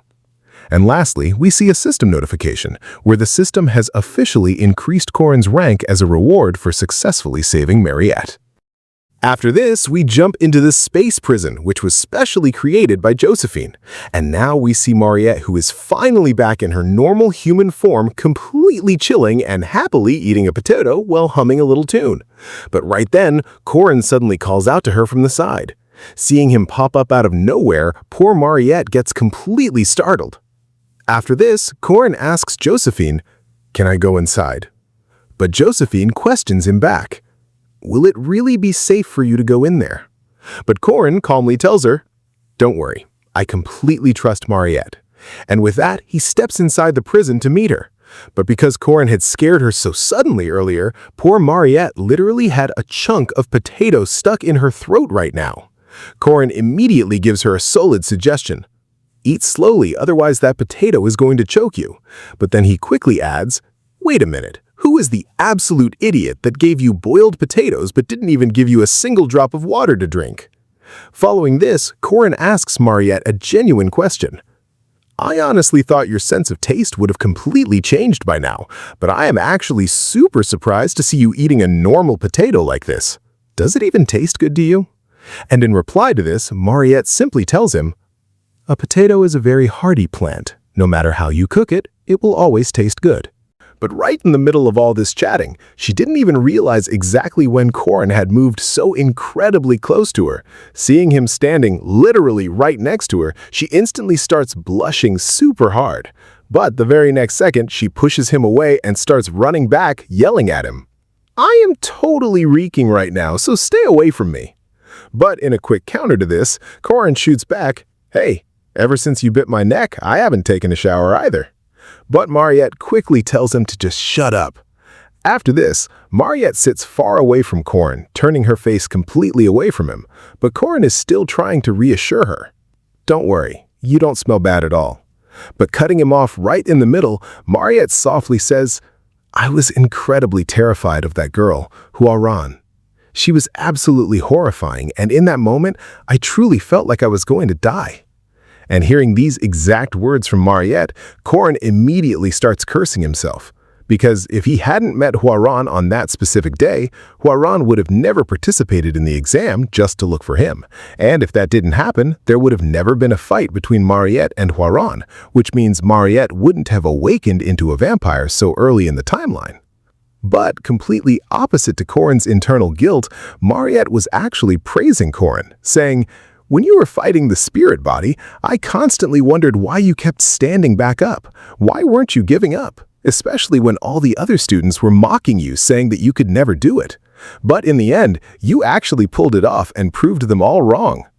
But Korin just brushes it off and tells Mariette, "Well, honestly, it wasn't really anything that special. Besides, I have always loved happy endings, where those who do good things get rewarded and those who do bad things get punished. And you are a genuinely good person, Mariette, and quite beautiful too. So as long as it is physically possible, I will always prefer happy endings. So what I basically mean is, Mariette, I always want to see you happy." And now if we look at Mariette, after hearing all these incredibly sweet words from Korin, her entire face has literally turned tomato red. And witnessing this whole scene, all of us have already figured out that Mariette is about to fall completely head over heels in love with Korin. But guys, don't even dream for a second that something like this is ever going to happen to you in real life, because I also had a friend who was battling depression, and I helped her out exactly like Korin did here. And since I'm a guy who basically lives in the anime and manga world, I honestly thought my friend would have gone completely crazy in love with me too. And if she proposed to me, I was totally ready to say no. But bro, completely opposite to my wild imagination, she actually ended up falling for some random stoner dude from the streets. And honestly, just remembering that scene still gives my heart a really weird kind of pain even today. But anyway, let's leave all that behind and get back to Mariette. She looks at Korin and asks, "Junior, can you please leave now? I really need to take a bath." Korin just says, "I literally just got here," but he still agrees and starts leaving. And right before stepping out, he promises Mariette that he will definitely come to meet her again. Watching him leave, Mariette silently thanks him for comforting her. But at the exact same time, she was deeply saddened by a heavy thought. Does she even have the right to be happy anymore? After this, we cut back to Korin, who is walking down the hallway deeply lost in his thoughts. He's thinking that Mariette will probably be kept isolated like this for a little while longer, because after the total chaos she caused, it will naturally take her some time to fully recover. But he further assumes that Mariette will be released very soon, because even Hwaran is now attending school daily without any issues. And even though Mariette is officially a demi-human now, nobody here is going to be scared of her anymore. And while Korin was just walking and thinking all this, someone suddenly calls out to him. And it was none other than our absolute waifu, the chairman. He looks at Korin and asks, "Can we talk for a little bit?" He further says to Korin, "This is the first time we're meeting face-to-face like this, so how is your health?" And to this sudden question, Korin awkwardly replies that he's doing totally fine. But hearing the chairman's next words, Korin gets completely shocked because the chairman brings up the topic of Mariette's punishment. Hearing the chairman say this, Korin instantly starts overthinking. He had never even imagined that Mariette could actually get punished, and now he was absolutely terrified that maybe Mariette wouldn't get a happy ending after all. So, purely out of desperation to save Mariette, Korin frantically starts telling the chairman, "Wait, please, I can explain to you exactly what happened." But the chairman cuts him off right in the middle and says, "Her punishment has already been decided." But Korin still desperately tries to explain to the chairman, "Please, you have to listen to me. I am the one who actually fought her. And honestly, what kind of person decides a punishment this incredibly fast?" Seeing Korin's sheer desperation to protect Mariette, the chairman just laughs and says, "Just as I thought. Don't worry at all. Mariette is not going to receive any punishment." He further explains to Korin, "I personally do not believe that Mariette is any kind of threat to us. And just to confirm this exact fact, I wanted to see the attitude of the person who actually fought her." The chairman then tells Korin not to worry about a single thing, promising that as soon as Mariette fully recovers, she will be completely freed from her isolation. Hearing all these reassuring words, Corinne finally breathes a massive sigh of relief. But then the chairman asks Corinne exactly how he managed to find and capture Mariette. And Corinne only tells him the specific details that were absolutely necessary for him to know. He was actually quite scared about whether the chairman would believe his crazy story or not, but he still told him as much truth as he possibly could. Listening to all these details, the chairman tells Corinne that they will have to make an official announcement regarding this incident, but he firmly assures Corinne that he will absolutely not make Corinne's personal details public. And after this, as a massive gesture of gratitude for everything Corinne has done for the Academy and Mariette so far, the chairman deeply bows his head and thanks Corinne. Seeing the chairman bowing his head right in front of him like this, Corinne gets incredibly nervous. The chairman then makes a solid promise to Corinne, stating that if Corinne ever needs his help in the future, he will always be completely ready to support him. And now, Corin explains a little bit about the chairman's true character. He tells us that this man is the kind of person who always accepts his own weaknesses and at the same time takes the maximum responsibility for every single task. While thinking all this, Corin gets a flashback to his past life, remembering the exact moment where our absolute waifu chairman had completely sacrificed himself just to save Corin. And because of that, Corin completely trusts the chairman more than anyone else in this entire world. That is exactly why he politely requests the chairman to lift his head back up. After this, we cut back to Mariette. She is still deeply overthinking everything that has happened to her so far. She remembers how she had literally tried to take the life of Corin and how Corin, instead of running away from there, had actually sacrificed himself. And it was only because of his massive sacrifice that she was able to come back to her senses. But right now, the immense guilt from all of this was literally eating her alive from the inside. Because Mariette is the type of person who genuinely cares about other people's lives way more than her own, but this time she had actually tried to take the life of her own best friend, Isabel. And exactly because of this overwhelming guilt, she didn't even attempt to escape from Josephine's magic imprisonment. When Corin came to visit her, she basically put on a fake act, pretending that she was totally fine. But deep down inside, she firmly believed that Corin must absolutely hate her now. Because in her eyes, she is now just a literal demon who only craves the blood of humans. But the moment Corin told her that he always wants to see her happy, those exact words just kept looping endlessly in Mariette's head because she could feel the pure honesty in those words. And she also vividly remembered how Corin had completely sacrificed his own body just to save her. And constantly replaying all these beautiful moments in her mind, Mariette has now officially fallen completely in love with Corin. After this, we come back to Corin, who accidentally overhears the conversations of some students who were talking about Mariette. And Corin now explains that it has been one whole week today since Mariette's incident happened. And in the middle of this, many people heavily protested against keeping Mariette in the academy. But since Hwaran was coming to regular school without causing any absolute trouble, that is why that protest also stopped very soon. But ahead, those guys say that Mariette is still kept in isolation, so is she still incredibly dangerous? But Corin was totally surprised by this fact, because Mariette's isolation should have been completely over by now. But behind Corin, his friends Lark and Jaeger were doing some absolute dumb stuff. Honestly, who even knows what they were messing around with? And we see that Mariette had been freed from isolation a long time ago, and when she came back to the academy, all the students lovingly welcomed her too. But among all the students, she could not see her friend Isabel anywhere. And Mariette felt like her friend is now totally scared of her and does not want to come near her at all. And getting completely sad because of this exact thing, she has locked herself inside the room. And Mariette also totally understands this fact that if she was in her friend's place, she also would not want a friend like this who literally tried to kill her. That is why Mariette decides that she will leave this academy and go far away. And when she was completely lost in these depressing thoughts of hers, she hears someone's voice. And when Mariette opens the door, her friend Isabel is right there, who instantly hugs her super tight. And she asks, "Are you okay, Mariette? How are you feeling now?" But Mariette asks her, "Wait, what are you doing here?" And her friend says in reply, "Why? Was I not supposed to be here?" But Mariette says, "No, I did not mean that, but are you not scared of me?" Hearing which, at first, Isabel gets a little shocked, but later she laughs and says to her, "No, I had seen everything before fainting that day. I saw how terrified you were after injuring me, and you had absolutely no idea what you had just done. And the deep regret of hurting me was completely visible right on your face." But ahead, Isabel tells Mariette, "No matter what happens, I will always remain your friend, and I want that you also always consider me as your friend."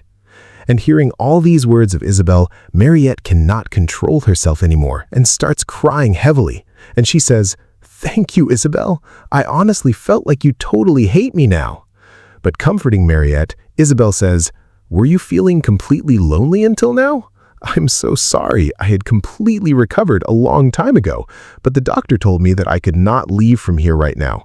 That is why I could not come to meet you even after your isolation was over. And if that junior had not told me about you, I wouldn't have even found out about you at all." And now, hearing about the junior, Mariette was completely surprised, and she asks Isabel, "Which junior?" And Isabel also tells her, "He was standing right behind me just now, the one who was extremely tall and broad." And we all know that it is none other than Corin himself, who was secretly leaving from there after completely sorting out Mariette's matter. And Mariette had also fully realized now that it was Corin who helped her one more time. And now finally, instead of calling him Junior, she happily calls him by his actual name, Corin. And now Corin tells us that finally the story of the first part has ended, which is an absolute happy ending, which did not happen in the game or in his past life at all.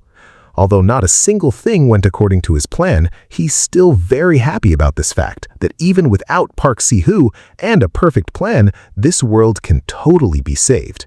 And he is absolutely confident this time that he will save this world for sure. After this, we come to the training room where Corin was practicing his spear skills. And while practicing with his spear, he tells us that he's completely exhausted with his daily schedule of classes, then training, then more classes, and then even more training. But even then, he cannot stop this training because this time he's going to face off against another absolute waifu. And to face her, he has to stay fully prepared. But right then, during his practice, someone calls out to him, which was Mariette, who says to him, "Wow, that attack was absolutely amazing, Corin. You are working a bit too hard today." And further, she says to Corin that since he's working a bit too hard today, he should eat a massive meal. And ahead, she apologizes to him because she could not make much food for him to eat. But Corin, in reply, says to this that, "You'd actually made way too much food." Then after this, Corin sits down to eat the food that Mariette has cooked. And he says to Mariette that since he's feeling very hungry, he's going to eat this entire food. And the exact moment Corin reaches his hand forward to grab the food, blood starts flowing from a wound on his hand. And seeing that blood, Mariette's mouth starts watering. And seeing such a face of Mariette, Corin asks her, "Is there something on my face?" But Mariette, getting a little shy, tells him, "No, there's nothing like that." But she knows that her mind had started craving after seeing Corin's blood. After this, looking at the blood packs kept next to Mariette, Corin asks her, "Are you still drinking blood?" And Mariette also replies to him with a yes. But Corin further questions her, "Is there any difference between this packed blood and human blood?" And in reply to this, Mariette lovingly yells at him and says, "There's a massive difference between this packed blood and human blood, because human blood tastes way more delicious, especially yours." So Corin also says, "So their difference must be exactly like an organic product and a pesticide product." And Mariette also says, "Yes, their taste difference is exactly like frozen meat and freshly cut raw meat." And to tease Mariette, Corin says, "So, are you going to eat frozen meat for your entire life?" But right then, Corin gives her an offer that she can drink his blood sometimes. Hearing which, poor Mariette gets super shy and tells him, "Do not talk such absolute nonsense." But to tease her even more, Corin says, "Oh, do not worry, you can drink it. Anyway, my wounds will regenerate fast, or if you want, you can try it right now." And hearing all these words, Mariette's face turns completely red, and scolding Corin, she says, "You should never say things like this anywhere." But after this, while blushing, she gives him her own vampire blood. which Korin drinks in one single gulp without any hesitation. And the very next second after drinking the vampire blood, all his stats increase by 1 point. And Korin himself notices this change too, and he says that even though the taste of that blood was incredibly bad, right now he has become stronger than his past life. And with this power, he is completely ready for a fight with his upcoming baddie. And now, finally, after a very long time, we see our... Oh, sorry, but she is actually mine too. We see Alicia, who has gone out for a stroll. And later we see that same training ground scene where Alicia, after losing to the 5th-ranked Korin, got motivated and made a promise to herself that she will grind insanely hard from now on. But just like every guy or girl watches a motivational reel on Insta and says, "This year will be mine, I will grind insanely hard this year and completely change my life," but 5 minutes later you say, "Was I even thinking something?" So exactly the same thing Alicia is doing right now. And while eating her favorite honey bomb candy, she just says this: "Training and all can happen later. First, let's just enjoy the absolute vibes of life." And now, Korin tells us a little more about Alicia, that she's a talented and a genius swordsman, but only when it comes to her ego. And the rest of the time, she's just a lazy girl who does not give a single damn about swordsmanship. And other than this, she is absolutely terrible at her studies too. And now we come back to Alicia, who for some reason is making a weird face and laughing while saying, "Hee, when I am here at the academy, neither do I have to practice swinging swords 10,000 times every day like an absolute idiot, nor do I have to duel with those stinky and horrifying brothers and sisters whose bodies only reek of pure sweat. And even better than this, my older sister is not here to watch over me. That is why I can just enjoy my life here." But right then, Korin calls out to her from behind. And seeing him here suddenly, Alicia gets totally scared and asks him, "What are you doing here?" But Korin asks her a counter question. "You are not showing up in the training room these days." But Alicia tells him while stuttering a bit, "I actually had a lot of work these days, and along with that, I also had to complete my assignments and missions." But cutting her words, Korin, getting super excited, says, "I know something where you can make some really good money, so for that reason, would you like to join my party?" Hearing this thing, poor Alicia, crying in her mind, says, "Why is this annoying dude always after my life?" Although whenever Alicia is in front of Korin, she cannot show him how incredibly lazy she is, and for this exact reason, she can never say no to Korin's words. But for poor Alicia, Korin's training methods are way too hardcore. But right now, Korin offers Alicia 2 gold coins for this mission, hearing which Alicia instantly falls into the thought of how many honey bomb candies and dresses she can buy with this much money. That is why Korin asks her again if she would like to come, and Alicia also replies in yes. And Korin further tells her that this mission of theirs will start next week, and today he is going to do a 20 silver coin mission. That is why he asks Alicia if she would like to come. And Alicia agrees to this as well. And seeing her like this, Korin, laughing in his mind, says, "It is so incredibly easy to convince her. Just show her the money and she instantly agrees." And Korin further says that according to his prediction, that level is going to start today itself. Which level, you guys will find out at the end. After this, Korin explains that Alicia likes doing patrolling missions, because in these missions, she only has to walk on the assigned paths and check if there is any problem there. And the monsters that come near the city are only of the 4th or 5th rank, and sometimes occasionally mid-level monsters also show up, killing whom is absolute child's play for her. After this, we come straight to Alicia, who is saying, "Captain, you can extract the claws and leather of these monsters to sell them." And seeing Alicia kill so many monsters, her teammates start hyping her up to the moon by saying that, "You killed these owlbears so easily? You truly are the absolute strongest swordsman of the Arden family." And listening to their words, Alicia actually gets hyped up to the moon too. And we see a scene from her past where her family members were brutally taunting her, saying that, "You are absolutely nothing in comparison to your older sister. At your age, she was already at the supreme stage." And a second person says, "Yes, she is just a stepchild anyway. What can we even expect from her?" And friends, now tell me this. After hearing all these things, any normal person would think in their mind, wait, you idiots, my time is bad right now, but a day will come when I will absolutely wreck everyone.